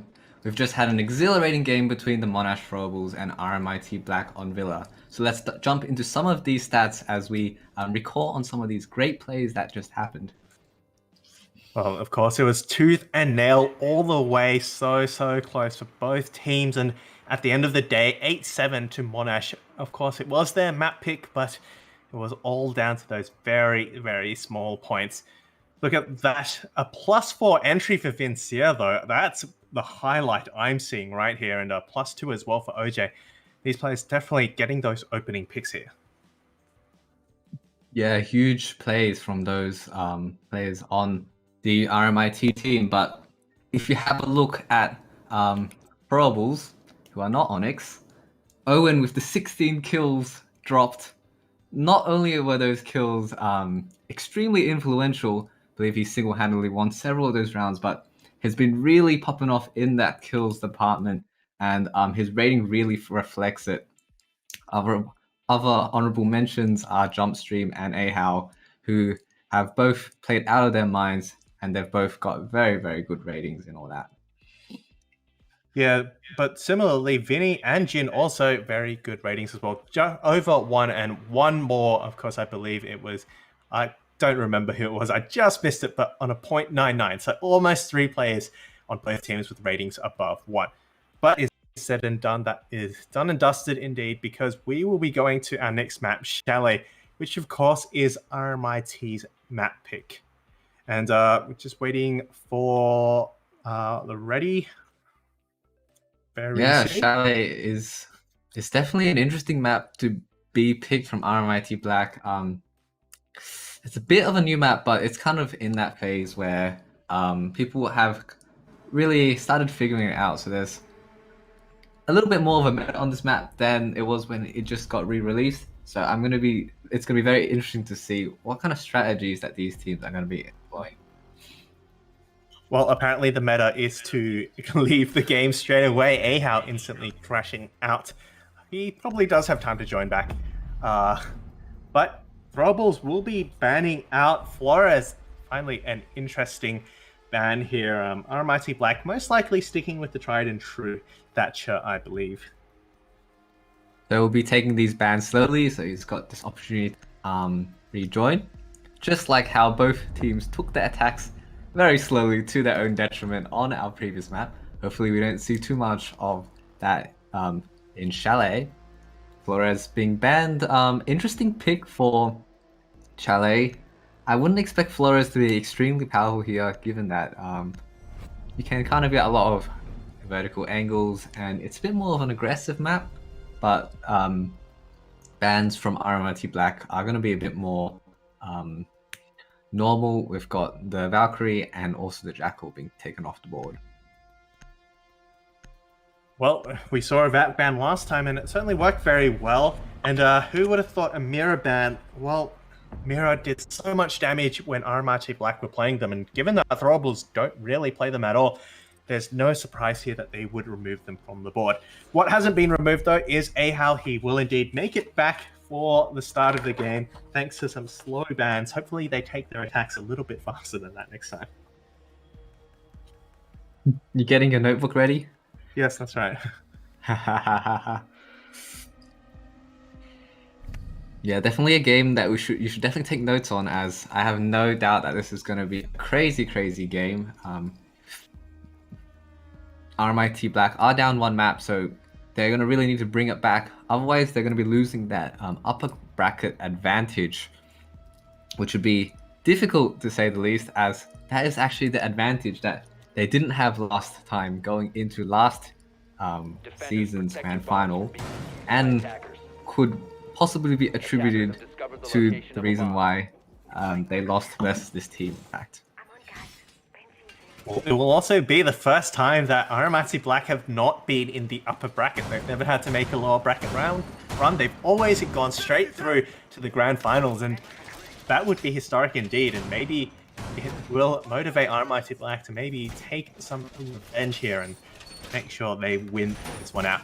But in order to do that, they will have to get through Throwables' far gaming defense here, and I especially love the addition of the Frost, one of my favorite operator. And of course. Hopefully, be able to catch some unsuspecting players with that Frost map. Yeah. You see it a bit too often to be to be honest. Just no time, you jump through that window, and then you're greeted with the sound of a snap, and can't move anymore. So, especially at the speed at these teams have been attacking in, it could be a huge factor. So, Frost is also very good on this map, just in general, due to the number of kind of windows around that you must jump through really in order to get into that site. A bit of a sideways roam here from Pika, as he's already been taking a few shots forward and backwards. Vinci has taken a bit of a brunt from that 416 carbine, and now, however, with the finger he can heal himself, so not the worst. Jin with the first pick. Skonic steps out a bit too far and is taken out. First pick there will once again go in the favor of RMIT Black. We saw Skonics didn't have the best opening.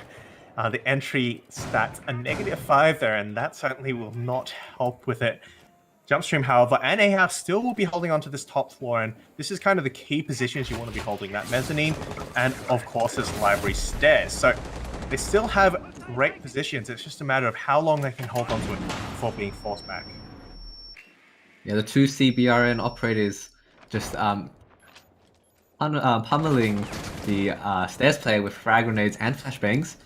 Gets rid of them all and really forces that player out, as look, now his shield is destroyed. He can't really play that position too well. However, he is teasing this. I don't know if he knows about this. Oh, jump stream! Doesn't manage to land that headshot, as it looked like it was a lineup, but Orange, OJ with the better gun and the better aim, so it takes it out. However, Hydra now on the roam, takes out one and is immediately refragged. NDB is down, so that's effectively a 3v2, but that just did not pick him up. It looks like it's a Frost mat. NDB has been felled by a snap, and that leaves Jin, Vinny, and OJ to find these last two players, but looks... Oh no, he is not in a safe position. Owen already holding that angle, and anyone who is unlucky enough to attempt to help NDB will find a bullet. Like sharks converging around a hurt target, just like see the blood in the water. They know that it is unpickable as the rest of the team are going in for that plant. Smart decision, leaving NDB to die, but no, what is this? 3 players all down in the same instant. Orange, however, takes out one, and now it is all of a sudden a 1v1 situation. OJ, great plant there, and also able to take out Owen, not proning enough, however.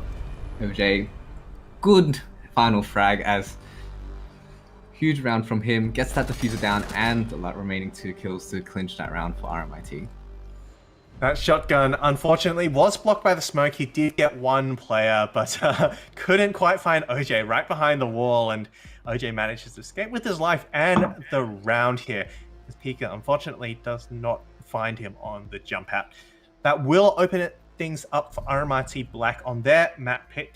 1 round to 0 for Throwables.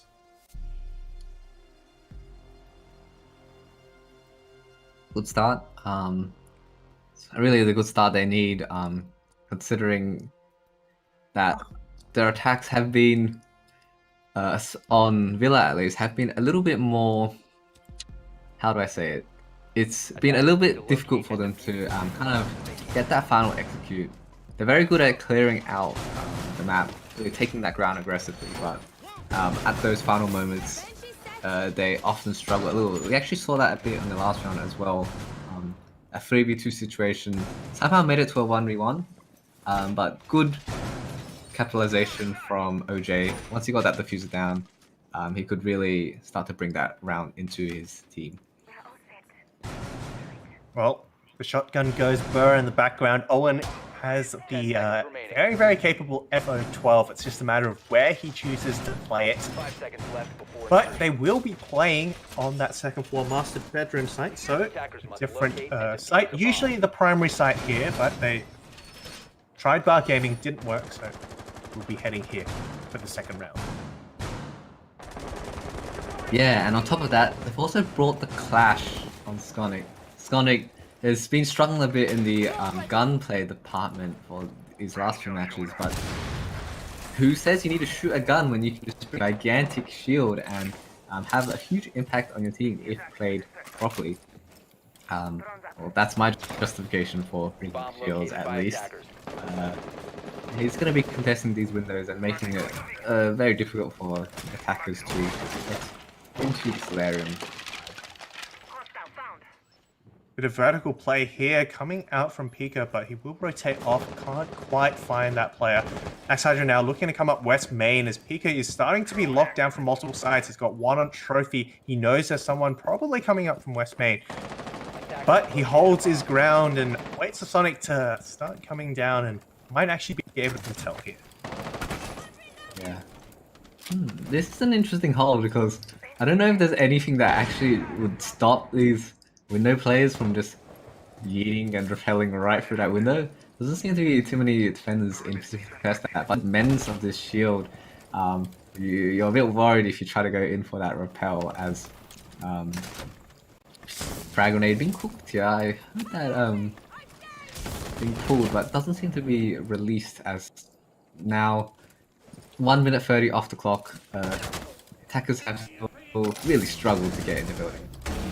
Jin, however, will answer onto Pika first in, and he gets 1 pick, and as that Lions gang comes out, they will down that clash, and all of a sudden, RMIT exploiting onto the side. Jumpstream, however, gets 2 back. Axe Hydra is there to clean it up, and now it's a 2v3 with, no, sorry, 1v3 as 1 player down now. 2v2, AHAL left to clutch it up.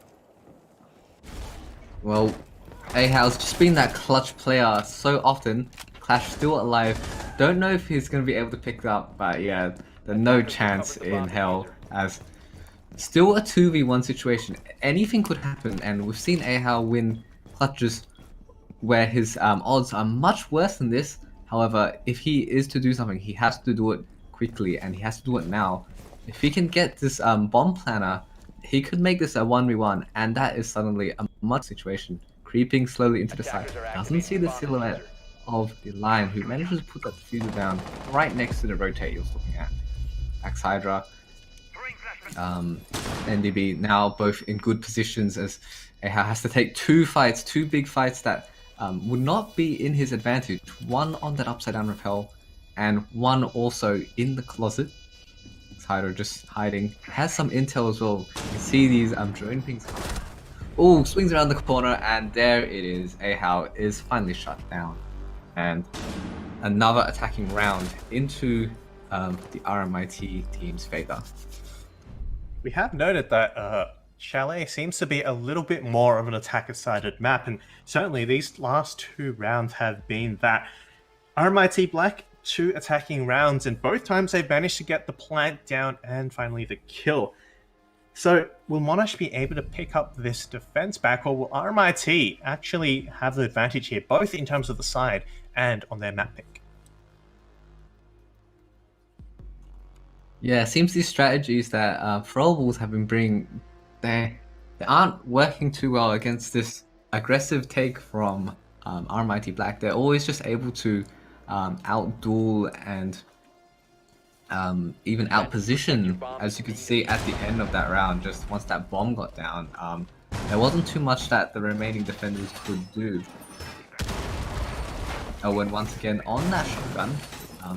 Yet to see him get too many kills with the FO12, but if anyone could do it, it would be him. Shotgun is a real menace in close range, and especially with the goo, sorry, not the goo mines, the Gristbot mines and the shield. He can hide behind the shield, wait for the info, and then peek out. So far, though, the information from RMIT Black has been very, very good, and the reads have been excellent. That read on Sonics on that main, that north stairs, pushing in Jin, and then up those stairs in the windows at the same time.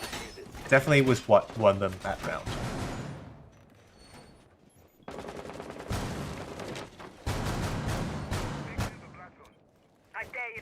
Bit of a side here, but can we just appreciate how nice of a map Chalet looks in the redesign? It's just so bright, and there's so many plants, you know. It is nice. It is nice. It's a great map to go on to die if you have to. You get to get a bit of an appreciation of nature as you shoot at your opponents. But in other news, attacking team once again coming in from the library side, and they've really put a lot of players here, all 5 actually. The site is once again on that top floor, so a bit of a different push to side. Don't want to be going for that Solarium side, choosing towards this library side, which is a bit safer, I'd say. Sonics, however, has rotated over, but Jin will find once again the opening pick, this time onto Jumpstream, a crucial player with the Warmitis as well, removed off the board. Sonics standing firm now in this library door as AHAL takes a fight downstairs. Very low HP, and Vinny still on full health here. AHAL's burnt his C4 as well, so he's got to make it work with the MP5, and that's not enough. Jin, with the better gun and also the better angles, looks down and takes out the Malusi. Now 3v5. Oh, shotgun could be huge here, but no. NDV expects that. Free firing the angle, shuts down Owen completely, and this has just been RMIT all the way. They've gotten this huge 3v5 advantage now. Skonic left flailing with just the shield, and now it is just up to Skonic as Pika is taken out. And there's not much he can do as the rest of the attackers converge on him. And that is going to be it. That is 3 rounds already in this Chalet. Flawless round 2. RMIT Black definitely very adept at this map, and it seems on the attack, not struggling from the same problems they faced on Villa here. Very aggressive, pushing straight in. Yeah, maybe they said they wanted to win now, so who knows. Yeah, we're going to give them a chance, apparently. Is maybe what they're saying. Give them a map, give them something to not be totally crushed in, but no, it's going to be already quite a good half for RMIT Black. 3 rounds in, and they have no signs of stopping here, as these attacks have just been crushing. 3 rounds in a row for RMIT Black.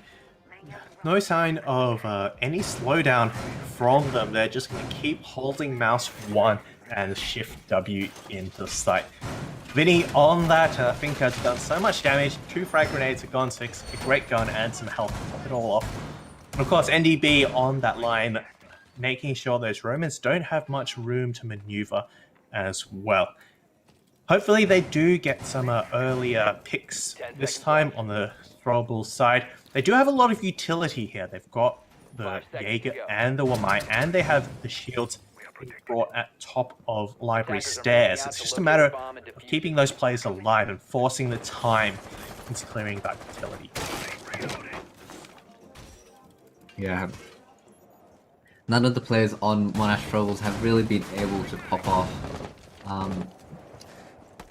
A bit of a poor show on the kills front here, as got a couple players still on the 0 kills. However, if these players are able to really light it up on that scoreboard, Monash will have a very good chance at this, as it's not over yet. 3 rounds up, however, still 3 rounds to go in this half. This is a poor start though, Owen. The player who's been so influential in that last map is taken out and on the smoke as well. 1 and 4 now. He was going so well. Oh no, Frostmat. Hey, at least a Frostmat will down 1 and burns the Finca boost as well, unaware that that's actually a Frostmat.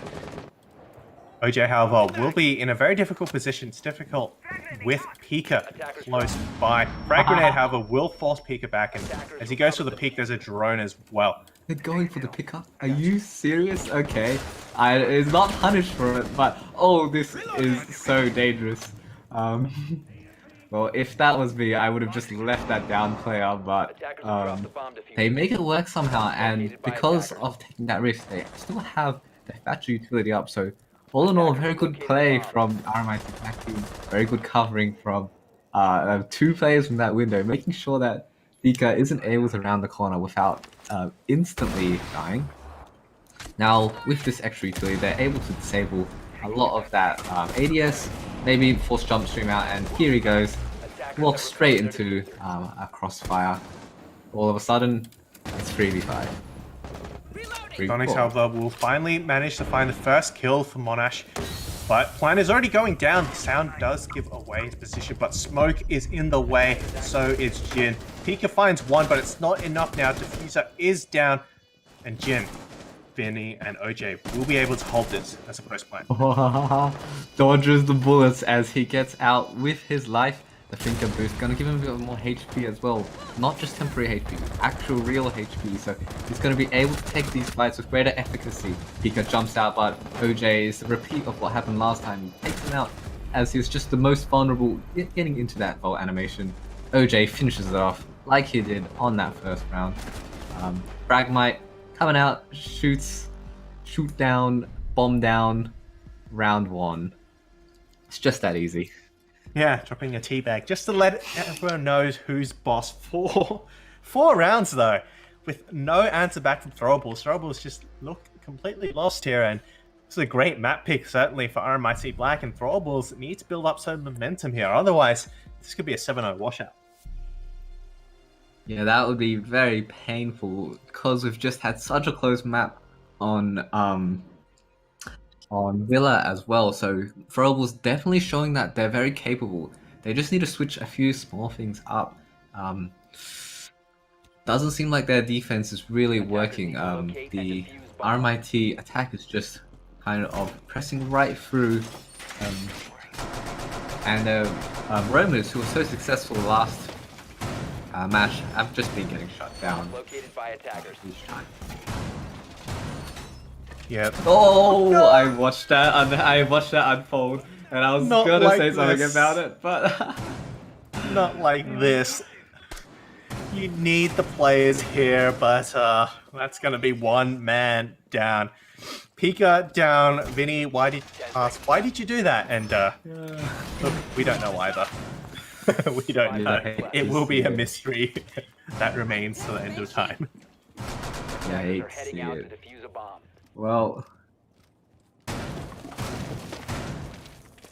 they've just been having the worst start of these rounds. Either team kills, whether it's randomly losing picks through windows or getting shot 30 seconds in the round. It's it's not been going great for them this map, and I can't see that is gonna make it any better. Well, small maps means it's easier to rotate players around to support your roamers, but it also means it's easier for the attackers to close in on you, and that's what we're seeing here. Sonic's looking for the peak here. Oh no, does not get that. He's on the That's the floating thermite. Yeah. I almost couldn't believe my eyes. I was like, wait, is he on the ground or is he up? And that just solidifies a man advantage that RMIT already have. Thermite casting some magic there, floating in the air. Nice rhyme there. Might have to save it for my limerick next.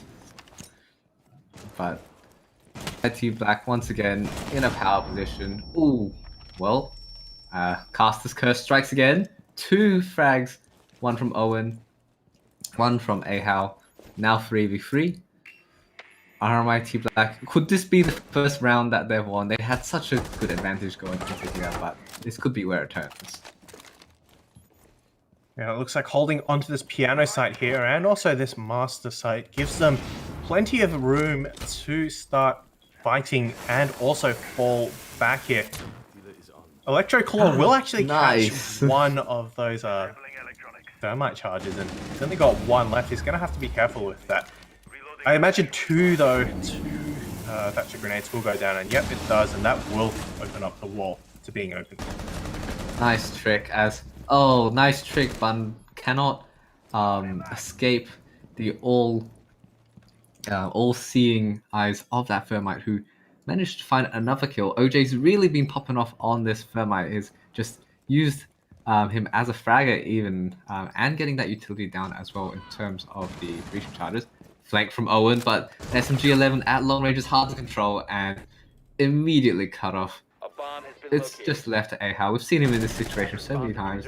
Takes one out from his punch hole, and that's the diffuser drop. So this is looking a little bit more doable as he rounds his corner and into the bomb site. I don't know if the attackers know of his exact position. It doesn't look like they do, as now with 15 seconds left, this is suddenly very doable. 10 seconds remaining. Good, the round that they win on. They shot it. No, C4 gets shot out of the air, and suddenly he's in a world of hurt. 1 planning, 1 shooting. Plays chicken with the bomb, but RMIT Black Jin is just better. He's a better shot, and that will be another round to RMIT. No way they shot the C4. I can't believe it. Crazy shot, I believe, from the Thatcher, who was covering for the bomb to go down. You could see it happening though. AHAL gets a kill through his little punch hole. Bit of, well, now that you can't do bullet holes, I guess you have to resort to those a little bit less stealthy punch holes. But either way, it gets 1 kill at long range through that hole. Moves over to deny that plant with the C4, but just this precise aim gets rid of that C4, which definitely would have ended the round if it had gone off. And defuse as many bombs as they can. That will make 5 rounds in a row for RMIT Black. 1 round away from a perfect half, and we know Throwables, their strength is usually on the defense, so with them going into attack, I'm not sure how this will play out. Throwables though aren't out of the equation yet. Given even with this map out of the way, they still have 1 more map, and that will be, of course, going to Clubhouse. So, who knows? Throwables might be able to take this on the 3rd map, but it looks like we will be going to the 3rd map and fairly soon if this pattern continues. 5 seconds to go. Definitely possible, but Attackers must locate and defuse just the with bomb. just based on how RMIT are doing, if this becomes a 7-0 on Chalet, it's kind of sending a message. Last map was very close, but now this is their playground, and I'm not sure how Clubhouse is going to work out. I don't think it'll be nearly as one-sided as Chalet, but if they're going to be stepping into Clubhouse after kind of a win like this, it could be huge for their momentum going into the 3rd map. I mean, if on Monash's map they had to go 8-7 to win, and RMIT can go 7-0, I mean, statistically speaking, then technically, yeah, it should be going in RMIT Black's favor. I do recall, though, I seem to recall that last time these two teams played on Clubhouse in their grand finals last season, it was Throwables who managed to win that. So, it's not all out of the... it's not all over yet. Throwables still have a chance, and this might be the start of it. Dining Kitchen hold, once again, their best defense so far, and... oh, Wow. The first time they've gone their opening pick, Sonics onto Vincia, finally. Nice shot.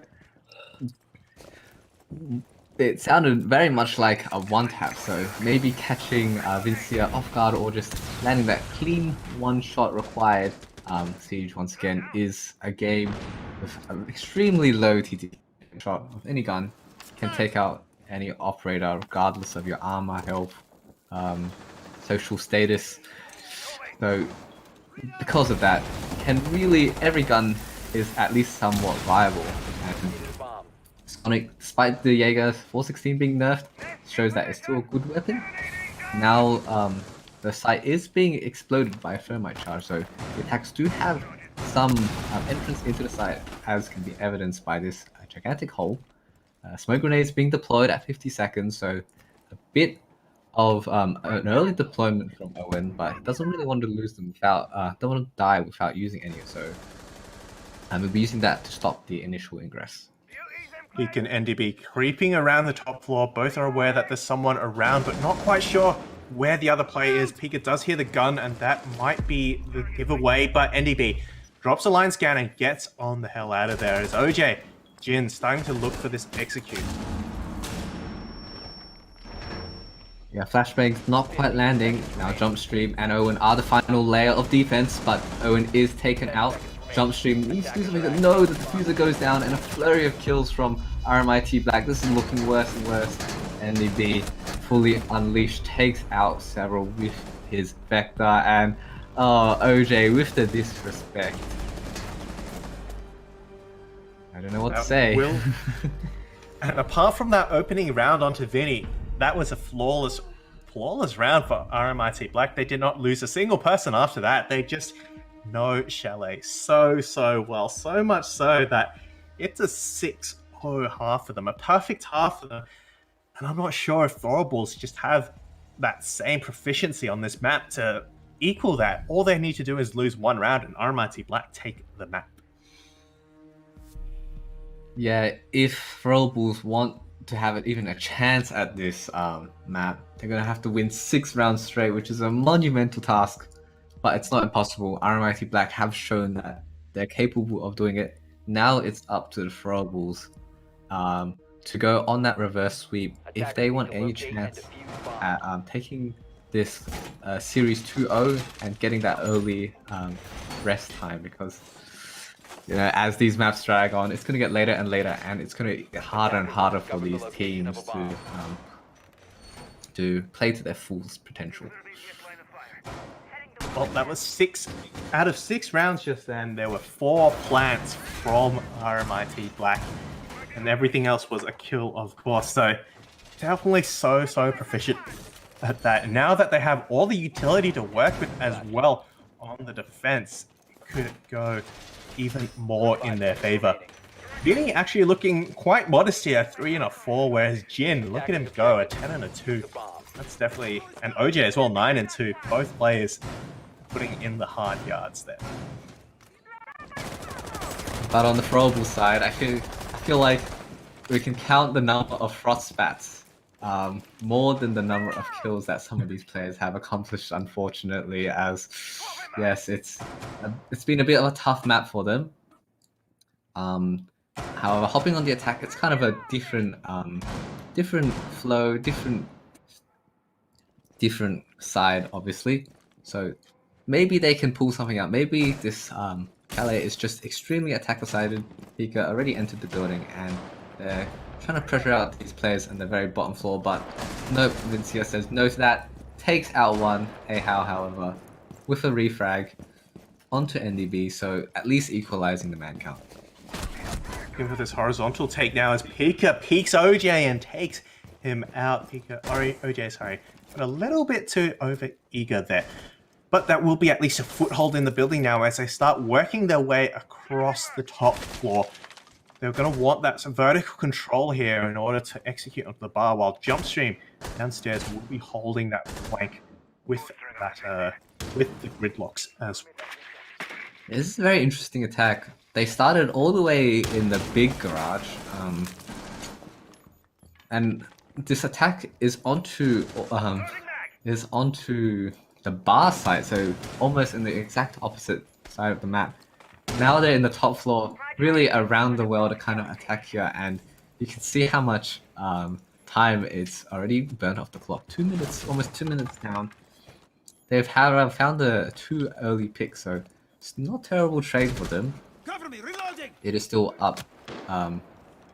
It is still all to play for, however, as they really do need to speed it up in this last remaining minute. This is actually quite standard though. I do believe last week when we saw RMIT Black play it, or was it Monash play it? They did play a very similar strategy where they would hold that bottom floor, but Axe Hydra makes it a 3v2, takes out Pika and Vinny. Still upstairs, it's all up to Jumpstream. He finds one with that ACOG, but he's got 30 seconds. Diffuser is nowhere near him. And now he has to find Jin as well. In a terrible position is one way to put it. Bomb located Yeah, by attackers. terrible position is an understatement. Gotta find 2 kills. No chance for that diffuser at all, and these kills are so far apart. Even if he had got that first one, it would have been very difficult for him.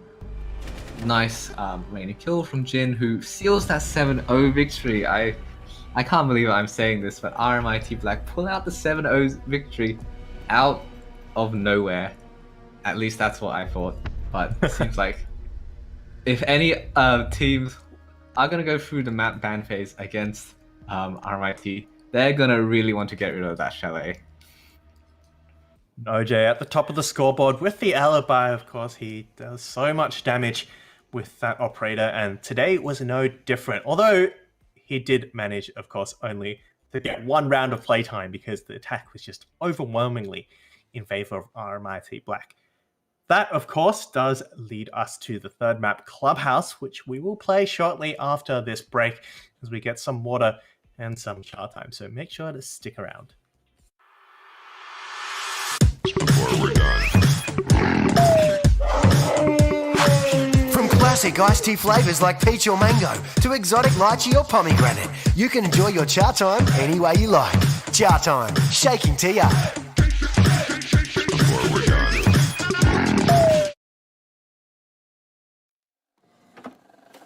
I just can't let you go. Lord knows that I've tried to. You said I was the only one. No one likes being lied to. You made this mess and left me with the pieces. Now I wanna burn all the bridges between us. I can't focus, I can't forget. I've been thinking too much lately. I just need to clear my head. I just need to clear my head.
Our delicious new gingerbread and white chocolate Chatime is available in your choice of milky or frozen iced tea, or made hot, so you can enjoy it any way you like. Chatime, shaking tea up.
Welcome back to the AEL Uni Cup Rainbow Six upper bracket final. We've seen a great match so far between Monash Throwables and RMIT Black.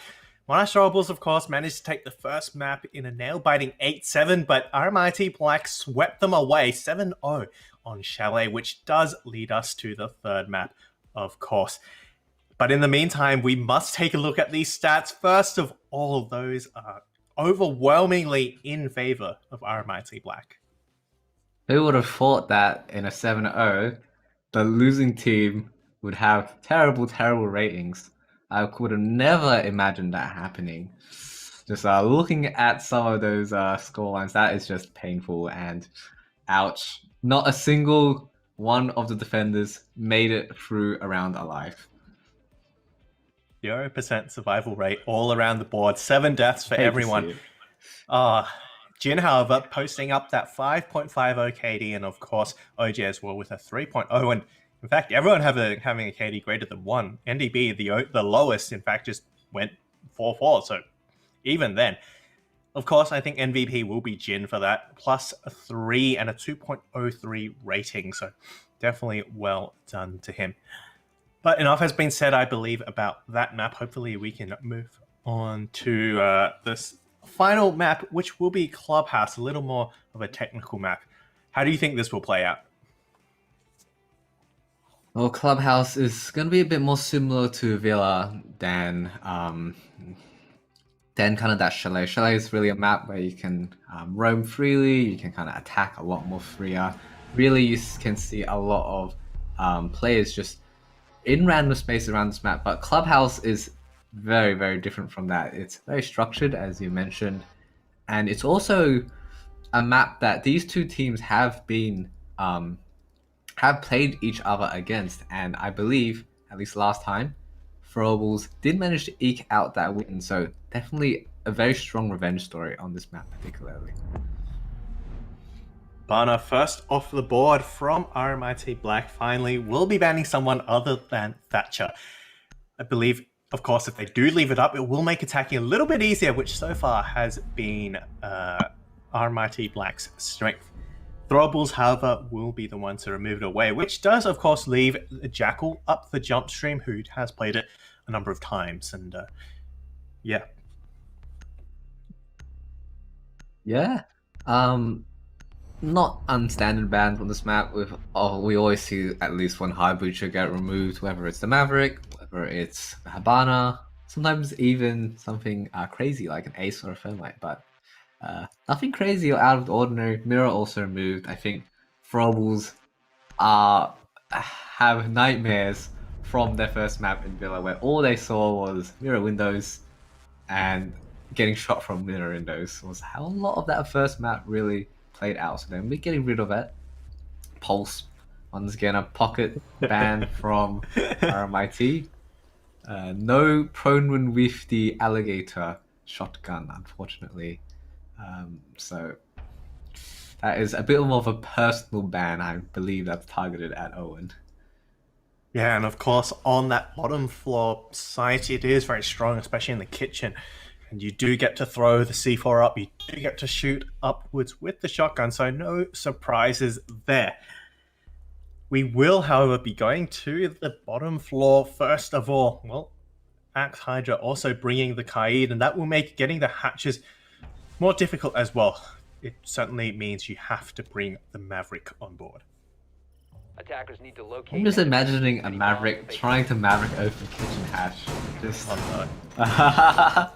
what's the worst that could happen? You know, floor that is completely self-destructible, just wants to fly up. Hatch being electrical, so you take damage while standing on it, and all the time you can get shot through that wall, and you're really vulnerable there. I wonder if they're gonna try for that hatch, given as just the bans have really made it a bit more difficult to go for that in general. Maybe we see a thermite charge there instead. Can maybe use some of the sideways, like kind of bits of that explosive charge going on to get that hatch open. Attackers But, must locate and defuse the definitely some options for the attackers, but others have been lost due to the ban phase. Of course, they could resort to an ace later on, but this is going to be a basement site first, and maybe they were just not predicting that. They were expecting that top floor, and so they have the thermite. They have the Maverick and the Sophia to open up those walls. But it's not all over yet. Owen does bring the hard breach. Sorry, he does bring the thermite charges, which are quite proficient at opening walls, and there's still lots of options for them. Yeah, definitely. Defenders have gone for a little bit of a roam, but it seems like most of them have fallen off. Playing it safe, they know they don't have to do too much, and they can really hunker in that basement.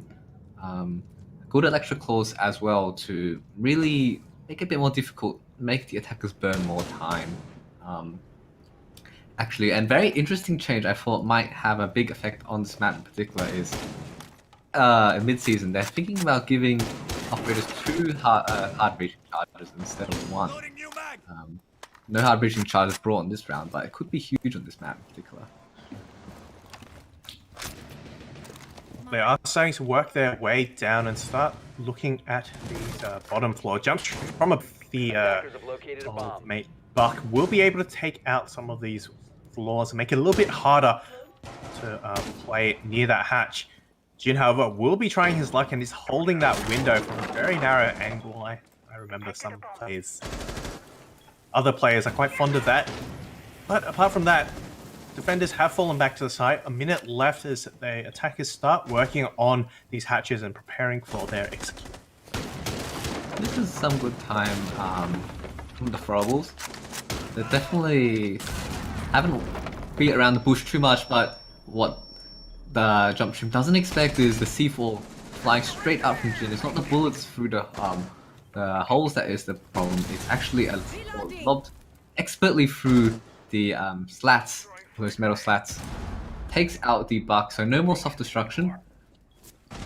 No more Buck either. Now the attackers have to funnel through the remaining entry. We got this hatch. Owen is standing next to the hatch, and we have a couple going through dirt, so it looks like a bit more of a kitchen dirt push, but no, that is going to be it immediately as Sonic is taken out. Pika tries to push down blue, but it's caught in a bit of a crossfire, unfortunately. Can't really do too much. Refrags himself out, and first round goes to the defense. Well, we know it is rather defender-sided here, but certainly RMIT felt like it felt like they were in control of the pacing there. Throwables had to do a full map clear, and that was of course, quite time consuming, and that didn't leave them enough time to get the right angles and throw the right utility down. Could have, benefited from a Jackal if just to clear out that top floor, make it a little bit easier to progress, but, at the end of the day, that what's done has been done, and they now move on to the second floor, which will finally be the site that Throwables prepared for. Defenders, protect your bombs from being Second floor defused by site. attackers. Choosing the standard play. We've seen bar and not stocks, and bar actually being picked a little bit. The meta on that isn't so decided yet, but RMIT go on the safer choice. They've been winning these rounds pretty standardly. Oh, careful there. Don't want to get another accidental shotgun kill. But I think that's the safer play. Just play this map as you know it, Remaining. and really be solid in your defensive 5 setup seconds as to well. go. Kaid also being brought into play here, and he will be able to lock some of these garage walls, one of them indeed. But I assume his other electrical will be reserved for the wall. You don't want to make it too easy for the attackers to open that up. But with the presence of that Maverick and the Thermite, it's only a matter of time before that wall is opened. In fact, they don't actually put any electrical on it. Might be going for a trick, or might be just realizing it's not worth the effort and just let them open it. Yeah, imagine if Throwables just hard reach this situation, slap a thermite charge on, and you're good. You don't need to do all this tricky mavericking. Yeah, that will open really quick, but obviously they have no way of knowing where those electricals are fully deployed.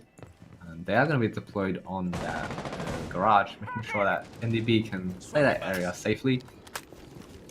Garage can be such an impactful position as now Skonic is on his way, getting through that wall slowly.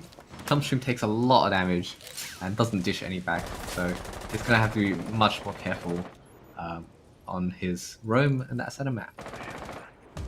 In fact, the wall hasn't quite been opened up yet, but what will be opened up is the kills. Jumpstream goes to Jin, and OJ finds another onto Pika. Owen now looking to make an entry. Caught, catches one on the way back.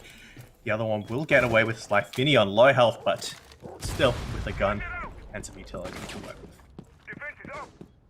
Ooh, that was very close. Could have got 2 kills there, equalized up the man count, but because of that narrow miss, as the Mike was falling back, Owen unable to get his second kill now. Now these hackers are in a bit of a tricky situation. They do have their hard reach still up, but there is no real easy way into the site. And they're now looking like they're kind of stalled out here. A grenade goes out, hopefully denying utility below. Was that an impact trick? It may have been, actually. I think, yes, Yeah, Vinny over the top. impact tricking there, gets one thermite charge. Will he be able to get the second one? He's already prepped, holding that grenade. Waiting for the right time, goes for it now. Impact will miss, and it does open up the wall. Owen looking for that kill. A, however, finds NDB, and a second as well as they start running into sight now.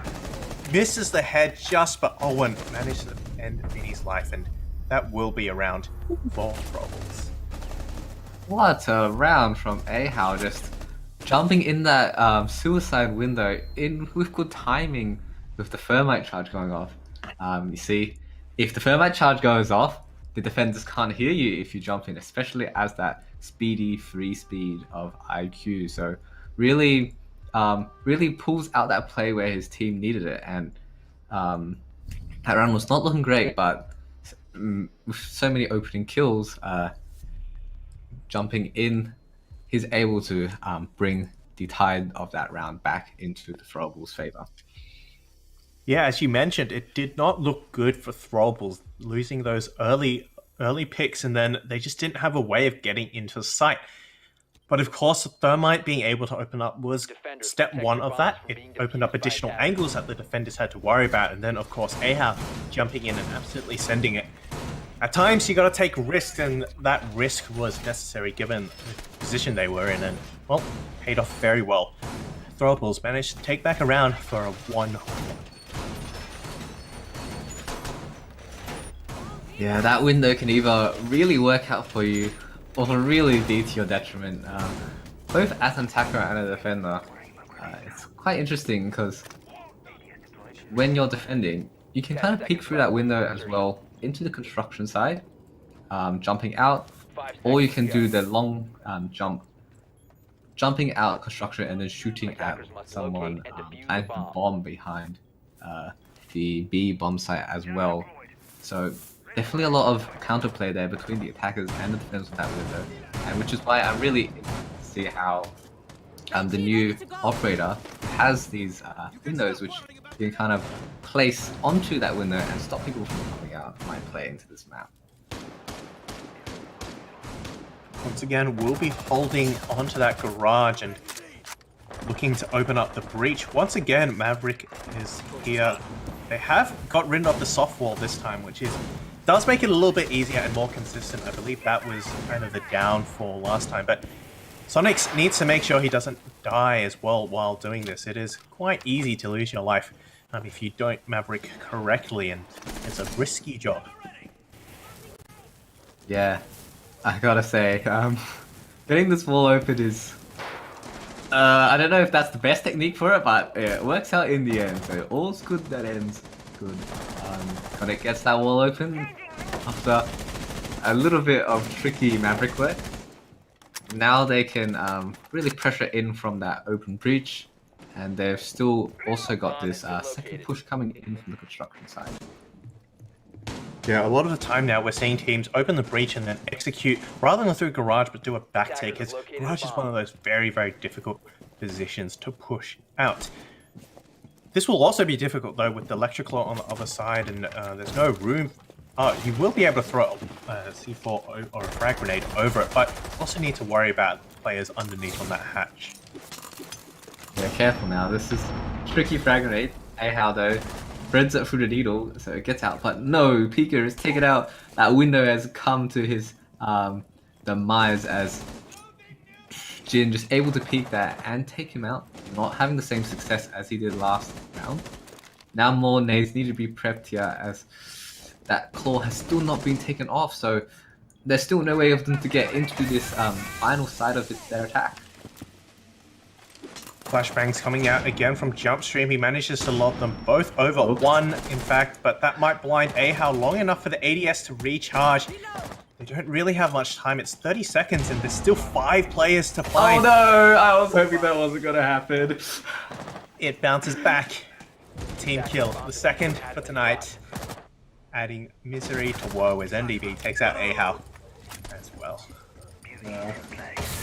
That is such a difficult angle to get that nade through, and that just leaves the rest of the throwables flailing in the wind as they have to push through these singular doors. One kill is taken out from Jumpstream, who walks in, pistol in hand, takes out one with the C8, but cannot land another shot as finally RMIT gets some more success on that top floor. Well, apparently it seems there are 2 crucial walls you need to open now. You need to open main breach, and you also need to open not con single, but cache single. And that was where it all fell apart. The flashbangs didn't land, and neither did the frag grenade. And with Owen off the board and time running out, it was just a kind of bum rush that just didn't end well. Well, the frag grenade landed. Just didn't land on the right target. You probably don't want to be killing your own thermite there. But that angle can be quite tricky to get frags through. You saw the first one managing to slide its way through, actually. Fortunately, the second one not so lucky. Maybe you need to go into a T-hunt and practice that throw a couple more times, as it's a very useful one to know. You can kind of bounce that projectile. It's quite a small gap. You wouldn't think a frag grenade would fit there, but it does anyway. As for this round, RMIT Black going back onto the basement, and it seems like they're bringing a lot more roamers and the castle, so you know what that means? It is indeed the SSG roam. They have all the ingredients for it. The Mute, the Mozzie, the Castle, and the Vigil. It is going to be a pain for Monash to drone out, and they don't even have a Jackal. The only, I guess, help they can bring is they do have IQ, which makes droning out Vigil a little bit easier, but boy, this is going to be a tough nut to crack. Yeah, seems like this SSG roam though is definitely centered. Oh, already, scratch that, quick entry in from the attackers. They've kind of read this defense. No, OJ though immediately shuts down the Zofia as they show that they are prepared for this dirt and blue rush. Now with half of that attack shut down, it's going to be so difficult for the rest of the attackers to push into this site. Trying to get some info on these players here with the drone. I don't think they're aware that there are players in dirt, but with that barricade, it's going to give them away as soon as they get anywhere nearer. Drone now still trying to look for this Mozzie. He's hidden just behind it. Jump stream, however, upstairs will find one. And Axe Hydra looking for that drone. Oh, it could get sprayed for dirt. This is... I think they have an idea that there's someone in dirt, but not fully realized. Jump shooting his second kill, and now these dirt players are going in full force. Triple kill all of a sudden for Jump Stream, as it suddenly is just left to KO Jin. This was such a good start from RMIT Black. I thought they had read the attack, but unfortunately not able to fully stop the might that is that Throwables attack.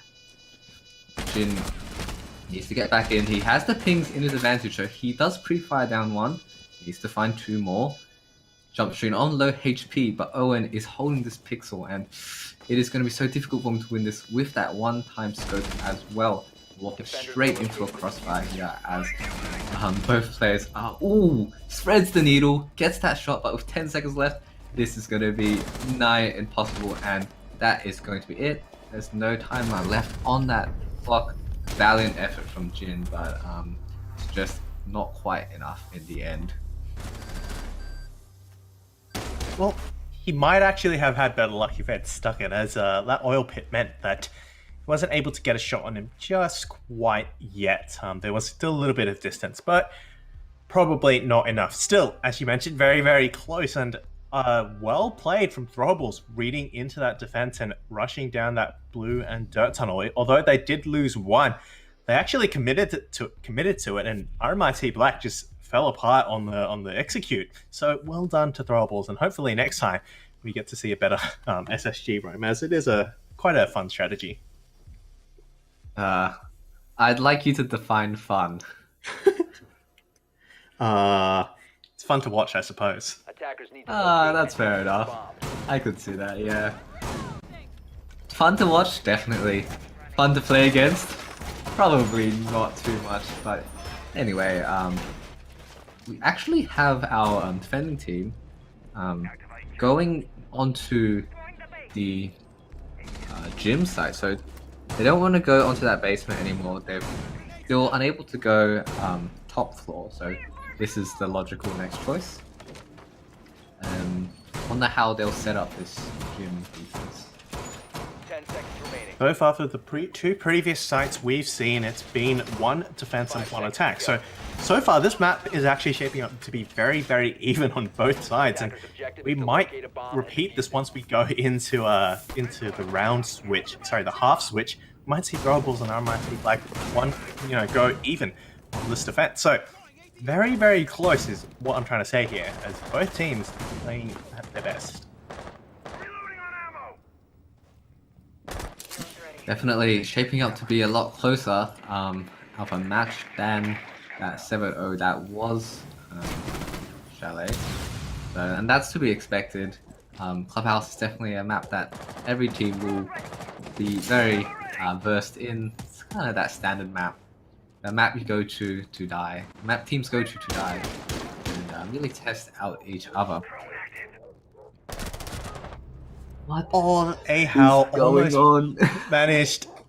I thought OJ actually got the beat on him for a second. He was looking the wrong way, but a run out is not worth that. OJ does lose his life, as these players are still committing to flushing out Vinny, who's playing upstairs. He's got no utility to help him though, and could be in a very dangerous spot. There's players from below everywhere. Jin tries to help him out, but Vinny doesn't need it. Picks up Pika, and suddenly the man count is even once again. Oh, they might make it work as Vincia. So cracked in the game. That's 2 kills at long range, really using that MX Storm to great effect. Now AHAL has got a kill through this breach already, but I don't know if pushing through this is the greatest idea, as Vincia wants to once again shoot onto the outside. Oh no, he is cut off there. A bit too aggressive. Jump stream has managed to enter from the blue secret side. A bit of a lone wolf there, as I don't believe he was droned in. That gives the attacks a bit more control, but 2 minutes already off the clock. It is shaping up to be a good defense. Yeah, 2 minutes to clear rafters, and they still need to find everyone else and get onto site. It's going to be difficult. They have actually foregone completely that jacuzzi wall. It's going to remain shut, and with the hard breacher, the main hard breacher removed off the board, and not much time left, I believe they will ignore it completely. You're going to be pushing on from this con single side and maybe from logistics as their entry point for the execute. Yeah, at this point, Jump Street might as well just hot drop that hatch. Not much time left as Skonic shoots at an alibi clone, tags it through the window, so his position now is going to be revealed. Diffuser is also funneling its way through logistics in the hands of AHAL, so Ash needs to be able to get into that side soon. Oh, nice bucking from Jump Street, who takes out 1, now 2. NDB is taken out, and this situation has all of a sudden changed. It's now all in the Throwables' favor. Surely they can't throw this round, as they haven't been on Axe Hydra's position. Frag grenade goes out, stops his ingress in, and that's going to be it. Skonic with that final kill. Really good attack at the end from Monash. They really knew where the weak points in the defense were and capitalized on it effectively. It was a great entry once again from the logistics. They opened up that wall through that vault in logistics. Jumpstream, of course, managing to find 2 picks onto Jin and also that player in bathroom. And then after that, it was all over. Axe Hydra downstairs with no C4, and the way up clearly locked. He was in a world of hurt there. As Throwables managed to go on the advantage here on Clubhouse, a very much defender-sided map. Yeah, that could be huge. Even if they don't win the next this following round, going in for 3-3 advantage on the defense. There's definitely something that you would appreciate, given how defender-side this map can be. But this has been a strange day indeed. We've seen somewhat attacker-sided Villa, so you never know. Hell can freeze over, and we could have attacker-sided Clubhouse. Well, for this last round, it will be second floor CCTV. We have seen this played a total of 2 times already, one by Monash and one by RMIT. But this will be the one that decides which team is better at this site, or at least for this half anyway, as of course, Monash will have a chance to defend, and that usually is their forte. We have seen them play very well on that, on this roll, and if I were RMIT Black, I'd want to get as much advantage as I can before giving the defense to Monash. Yeah, but on the flip side, we've seen RMIT Black be so effective just on that aggression, that attack, really catching their opponents off guard. So Throwables will have to be very careful when the sides switch. And we could see some very aggressive and fast plays. Now, however, Throwables on their last attacking round, they've done a lot of standard pushes, especially onto kind of that breach, and then coming in from this bedroom side. And it seems like RMIT Black, they're adapting to it. They've put 2 players there now, and it seems like these players are falling off, but their presence will be felt. Yeah, it's going to take time for the drones to figure out that they're not there anymore. C4 coming out, but the sound does give it away. No more silent C4s. And Sonics will escape with no damage done. Going for the wall opening now. Careful now. Vincia close by. but one will shoot back, and both players taken down Bomb located by low. attackers. Well, Vinny's still actually on a lot of health and enough. He knows that Sonic is low and an impact will actually end this Maverick streak. Gotta say, this Maverick work needs a little bit of work, as it's just like a bit of a Swiss cheese all over the place. Holes where there are unnecessary holes, and Maverick pays for that, unfortunately. Pika taking some damage as well, as there is a player actually at the bottom of Garage, which isn't something we'd see very often. Axe Hydra here to help out NDB. It does seem like the next logical place would be to push this Garage, given that main breach is not open, so this is going to be a very tough push for the Throwables. Attackers have rotated over their players now. They're pressuring Suicide Window, but I don't think they're going to open up. Yeah, they're not going to be opening up that breach. There's just no more hard breach, no more utility left. It's up to Ahau walking in on site, and he will be shot from behind. All up to jump stream, finds one, but looking like an exit now as Malusi Vinny will end his life, and this half on a 3-3. Denies them the perfect round, but there's nothing much else he could do.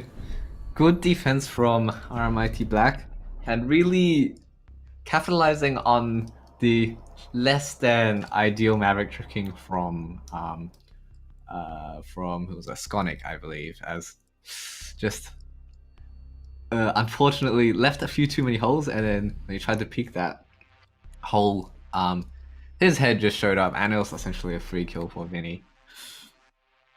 I do believe this isn't the first time in an RMIT Black versus Monash matchup that the Maverick trick on that particular wall, on CCTV wall, has been their downfall. I do remember a couple of seasons back, that was no, was it actually Sonic's as well? It might have been. No, I don't believe. I believe it was a different Monash player, but it does seem like they have a little bit of a poor track record when it comes to Maverick tricking. I think his name started with A. Was it Forrest?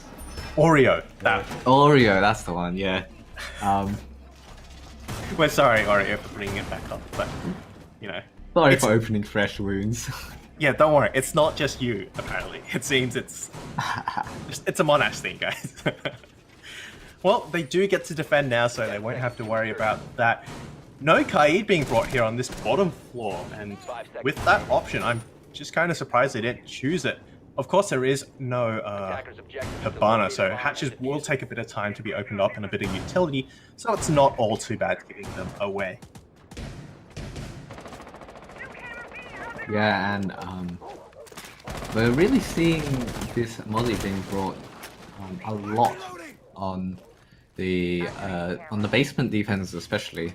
Not quite an SSG roam from the Throwables, as they've chosen instead to hunker down on the bottom floor, but have a couple roamers. We still see a couple people kind of walking around, making sure that the attackers just don't get free ground, but they also at the same time don't want to lose any manpower, because that can just be so difficult. Basement has a lot of angles you really need to cover, and if any of the angles are not covered, an attacker will just make it straight in and really open a huge hole in your defense. Once again, clearing out this entire building. They will clear from that top floor downwards, but Sonic so far has escaped undroned. Pika will be there to support him, but he knows there is a player close, and Sonics might not be able to make it back if that kitchen corridor is held down. There is also one player outside here, OJ, but it will be NDB to find the first kill on the Sonics once again. Well, scratch what I said about making sure to stay alive. Skonic, fortunate, he's not had the greatest entry stats, to say it lightly. Ooh, nice shot. I think that was actually from below. Does a lot of damage to Jin. Jin has to make sure he's alive because he's a very important hard breacher. Needs to get this hatch open. Actually, no Kaid being brought from the Throwables means that this hatch is more or less free. Should see the Maverick get that open soon. Fingers crossed he doesn't run out of gas. Oh, that was close. lots of vertical play here. Owen gets denied by Axe Hydra from the main stairs now, and with that church, sorry, not the church, the moto hatch open, it's now very dangerous. A drop could come through. Ace charges coming through as well, opening up that wall, and Thermite is already all the way down. 2 rapid kills now. It's all left to a 5v1. Jumpstream once again, the man of the hour. Can he find it? He will manage to down 1. That's OJ on the floor, but Plant continues to go down, and with that, that's going to be a Plant swings around from Mini and a flawless round for RMIT Black.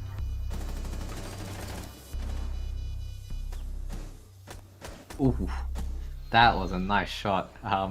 Got LMG with 150 bullets, but only need 1 to take out the last remaining player. Nice round from RMIT Black. They show that they are very good with the fundamentals of Clubhouse. Getting that kitchen hatch open, getting the motor hatch open as well on the Maverick, and also managed to clear out that map without wasting too much time or too many bodies.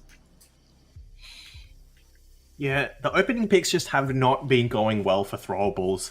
So far, it's RMIT Black who have been getting those first picks, and sometimes that's all that makes the difference. You do need that extra manpower, as you mentioned, on basement with additional angles, and that C4 from Mozzie certainly would have helped as well, especially with that, all that downward pressure being brought by the Buck. But we will move on to CCTV this time, and once again, shotgun holes to deny the bandit trick. The Maverick trick, make it a little bit harder, and no Mozzie this time. This game has been very close though. Teams have been trading out rounds back and forth. 10 seconds remaining. But RMIT Black managing to find that first attacking round is definitely going to put a bit of spring in their step, as these attacking rounds are quite difficult to find on the Clubhouse generally. It was a 3-3 half, so not entirely sure if that applies, but Skonic with a spawn peek straight on the Jin. I'm not sure actually, it must have been from that secret window, but it seems like he managed to thread it right through one of the slats because it doesn't look destroyed at all, and that's going to be frustrating for Jin, who was also the Maverick player. That's a key player removed off the board. It's going to be very hard. In fact, I'm not sure how they're going to do it now. Well, if you don't put the electric ball down, maybe. Oh no, they didn't put the electric ball down. It is what it is. Okay. Sometimes it doesn't go your way. Alright, I'm not sure why they chose that, but maybe they're waiting it. They want that as a bait. Maybe they want the attackers to push through and play the C4s from underneath. I mean, there is a Banshee placed against a wall facing backwards, so I don't think they can quite see it unless they, of course, drone it. But Sonics will be, yeah. He gets a first pick, it's not the first pick, so there you go. That's good. A bit of a change in pace maybe for Skonic. He chooses not to be shot this time and instead do the shooting himself. But yeah, I just want to point out those electrical plays were kind of Monash also placed the same similar electric balls. Generally, you wouldn't get that first pick onto the Maverick, and the Maverick should be able to get that wall open. Obviously, these are all shoulds, but oh, what happened to the thermite charge? Must have gotten destroyed, maybe shot from underneath? No, I think NDB hit it with the... Oh, you hate to see it, but what you don't hate to see is Orange just getting a pick right through that door. Now, however, the frags have to come out, instantly refragged by Vincia as he makes his progress into the side. Hyde is prone, and oh, Vincia gets the better out of that gunfight. 1 versus 2 now as Owen manages to find 2 and he takes the pressure off this con side. AEL goes for the jump out looking for Vinny. He does find it. And Throwables, off the back of some great work from Owen, will claw a round back. Oh, the balance of power in that round just went forward and backwards. First, very poor start from RMIT Black, losing their Maverick, but managed to find a couple kills actually as they went into the site. Then it just all went crumbling down. Not enough flank watch or and the refrag just comes straight back into a 1v2 situation, and there's nothing too much Vinny can do as he is faced with two opponents. Doesn't really expect the jump out into that construction suicide window either, as there's a lot of things that are going on in the game at once. Attackers need to locate. Yeah, that's a great round to be winning, and it does mean that Monash Throwables go back to the basement, their first site of choice, but of course it was won quite handily by RMIT Black. It was, of course, a flawless round. So what will Throwables do different this time? They once again have the Mozzie and the Mute to deny some of that intel, but if your players don't survive, then there isn't really much point to it.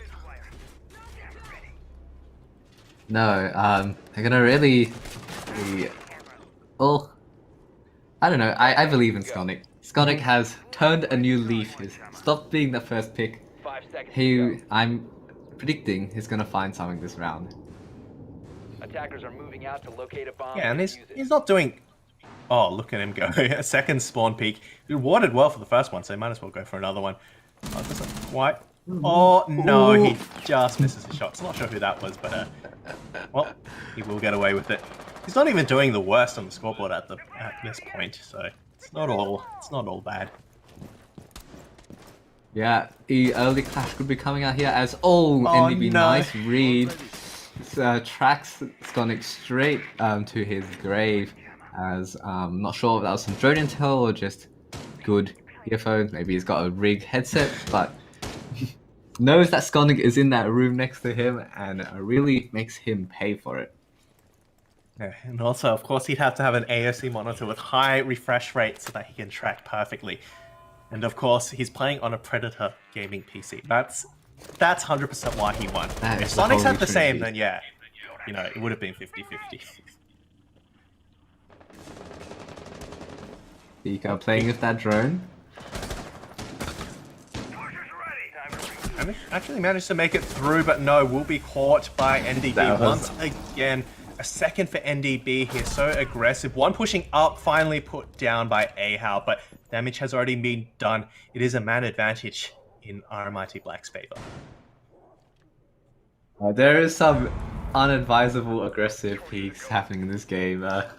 We saw Pika re-peek that Jackal, pays for it with his life, and then NDB maybe a bit overconfidence coming in, but walks straight into AHAL's hands. Now AHAL is hiding in the top of service and on top of secret, and at any time you could go for this flank.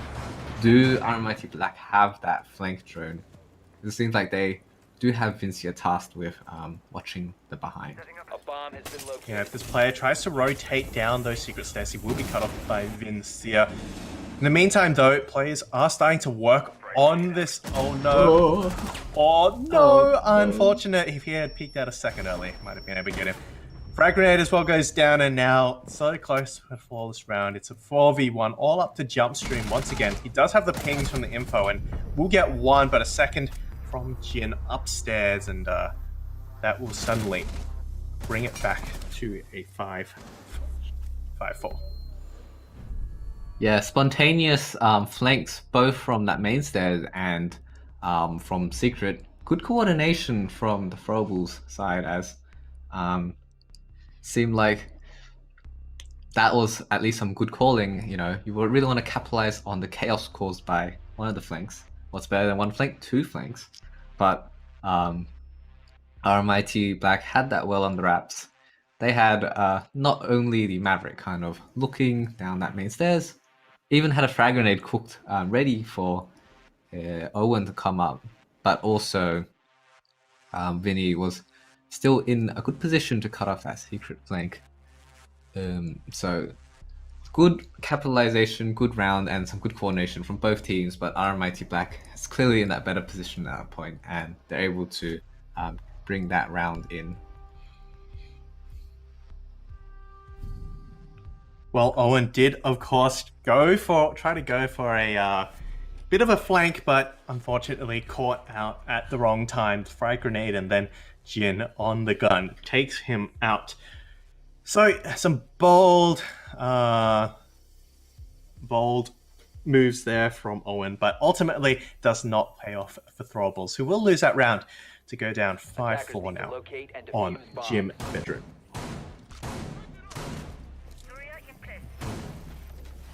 Well, I've just gotten word that that previous pause was actually caused by one of the RMIT players having a nosebleed, so really shows how close this game is. We have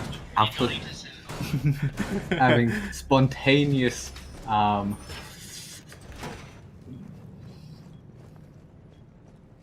Well, he will get away with that. Not too much damage done, and he makes it back to the field of play here. Max Hydra, the ace player, will be carrying the diffuser. Oh no, it will be OJ who has been tasked with the baby sitting it.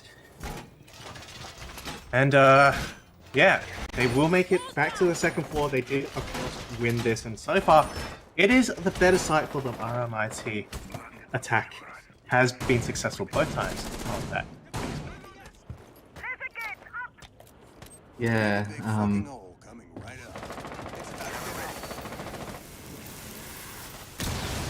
Oh, that is actually a very interesting thermite charge placement. You see the mute jammer still there, but because of the new kind of radius or sphere that the jammer has, you're able to place the thermite charge above it so that it's not in the correct range, and because of that, that utility is going to be rendered useless. And you'll be now taking a fight against Pika, wins it out, takes out the headshot, and RMIT Black are all of a sudden in an advantage once again. They do also have the garage control. I mean, previously garage has been very, very difficult for RMIT, for both teams to get a hold onto. Having said that, though, this isn't a CCTV hold. This is up in Gym Cache, so they will, put less resources there into holding Gym. Owen does fall back out of CCTV Cache, and that's a key position given up.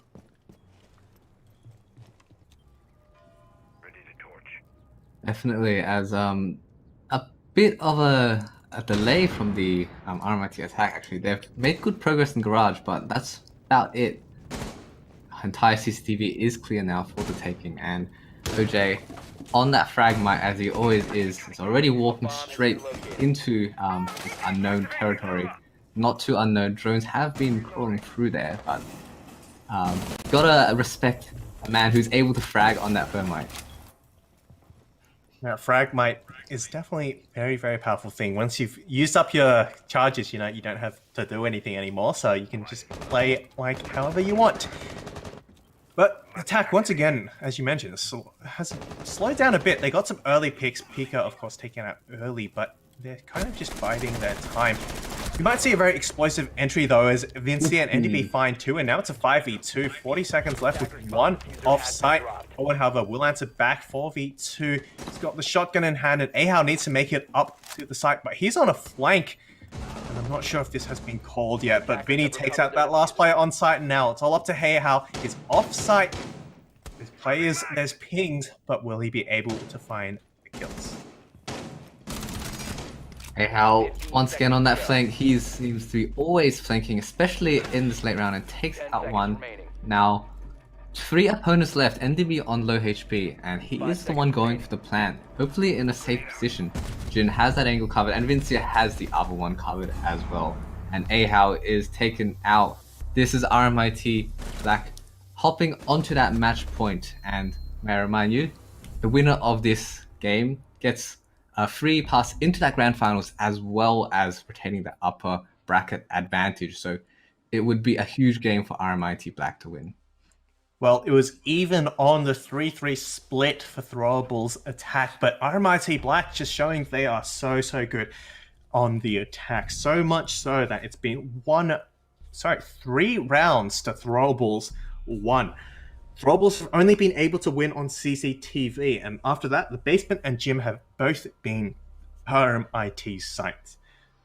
No surprise then that they do return once again to the CCTV to try to claw back some rounds. 2 rounds they'll need to find in order to even it out, and if they can find the first one here, it'll be a good start.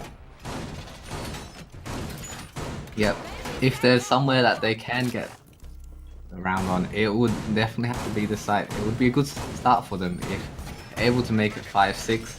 They've come back from that 5-6 deficit before on the first map, so yeah, it's definitely doable for them. But this is not this. If they're unable to, could be the end of this match. Guide claws once again being brought, but hopefully they'll actually rotate them over. So far, we've never really seen anybody push Garage. They've kind of just left it alone and opened up the breaches for free. So maybe now would be the time to actually take those guide claws and put them on the main breach. Maybe even a mute, but no, it will just be the Kaid.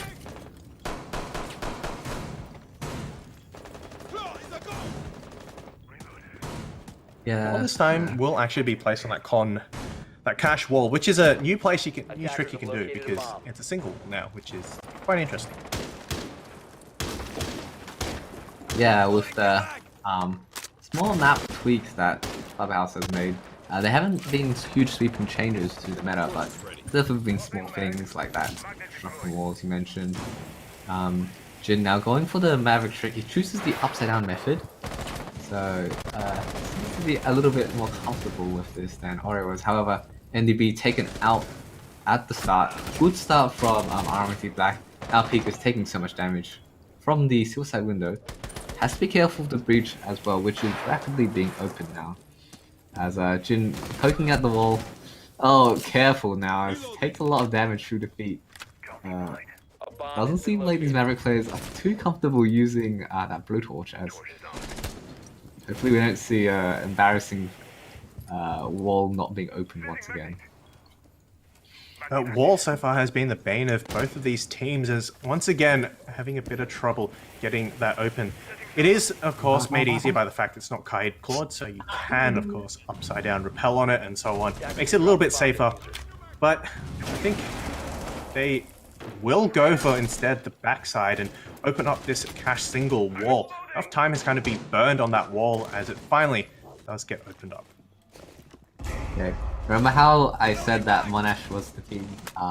Okay, scratch that actually. Jin finds a pick onto Pika, who was trying to peek from that garage door, but shut down immediately. But earlier I said that Monash was the team that couldn't Maverick trick. No, it just seems like all our finals teams really struggle with that Maverick tricking. So it's a weird trait to have, but it is what it is. Meanwhile, the rest of the attack has to funnel in from this construction side, as none of the breaches could be opened. 30 seconds now, and the execute has going to come down soon. One shield is holding them back, but frag grenade does finally go through, and it does catch Sonics now.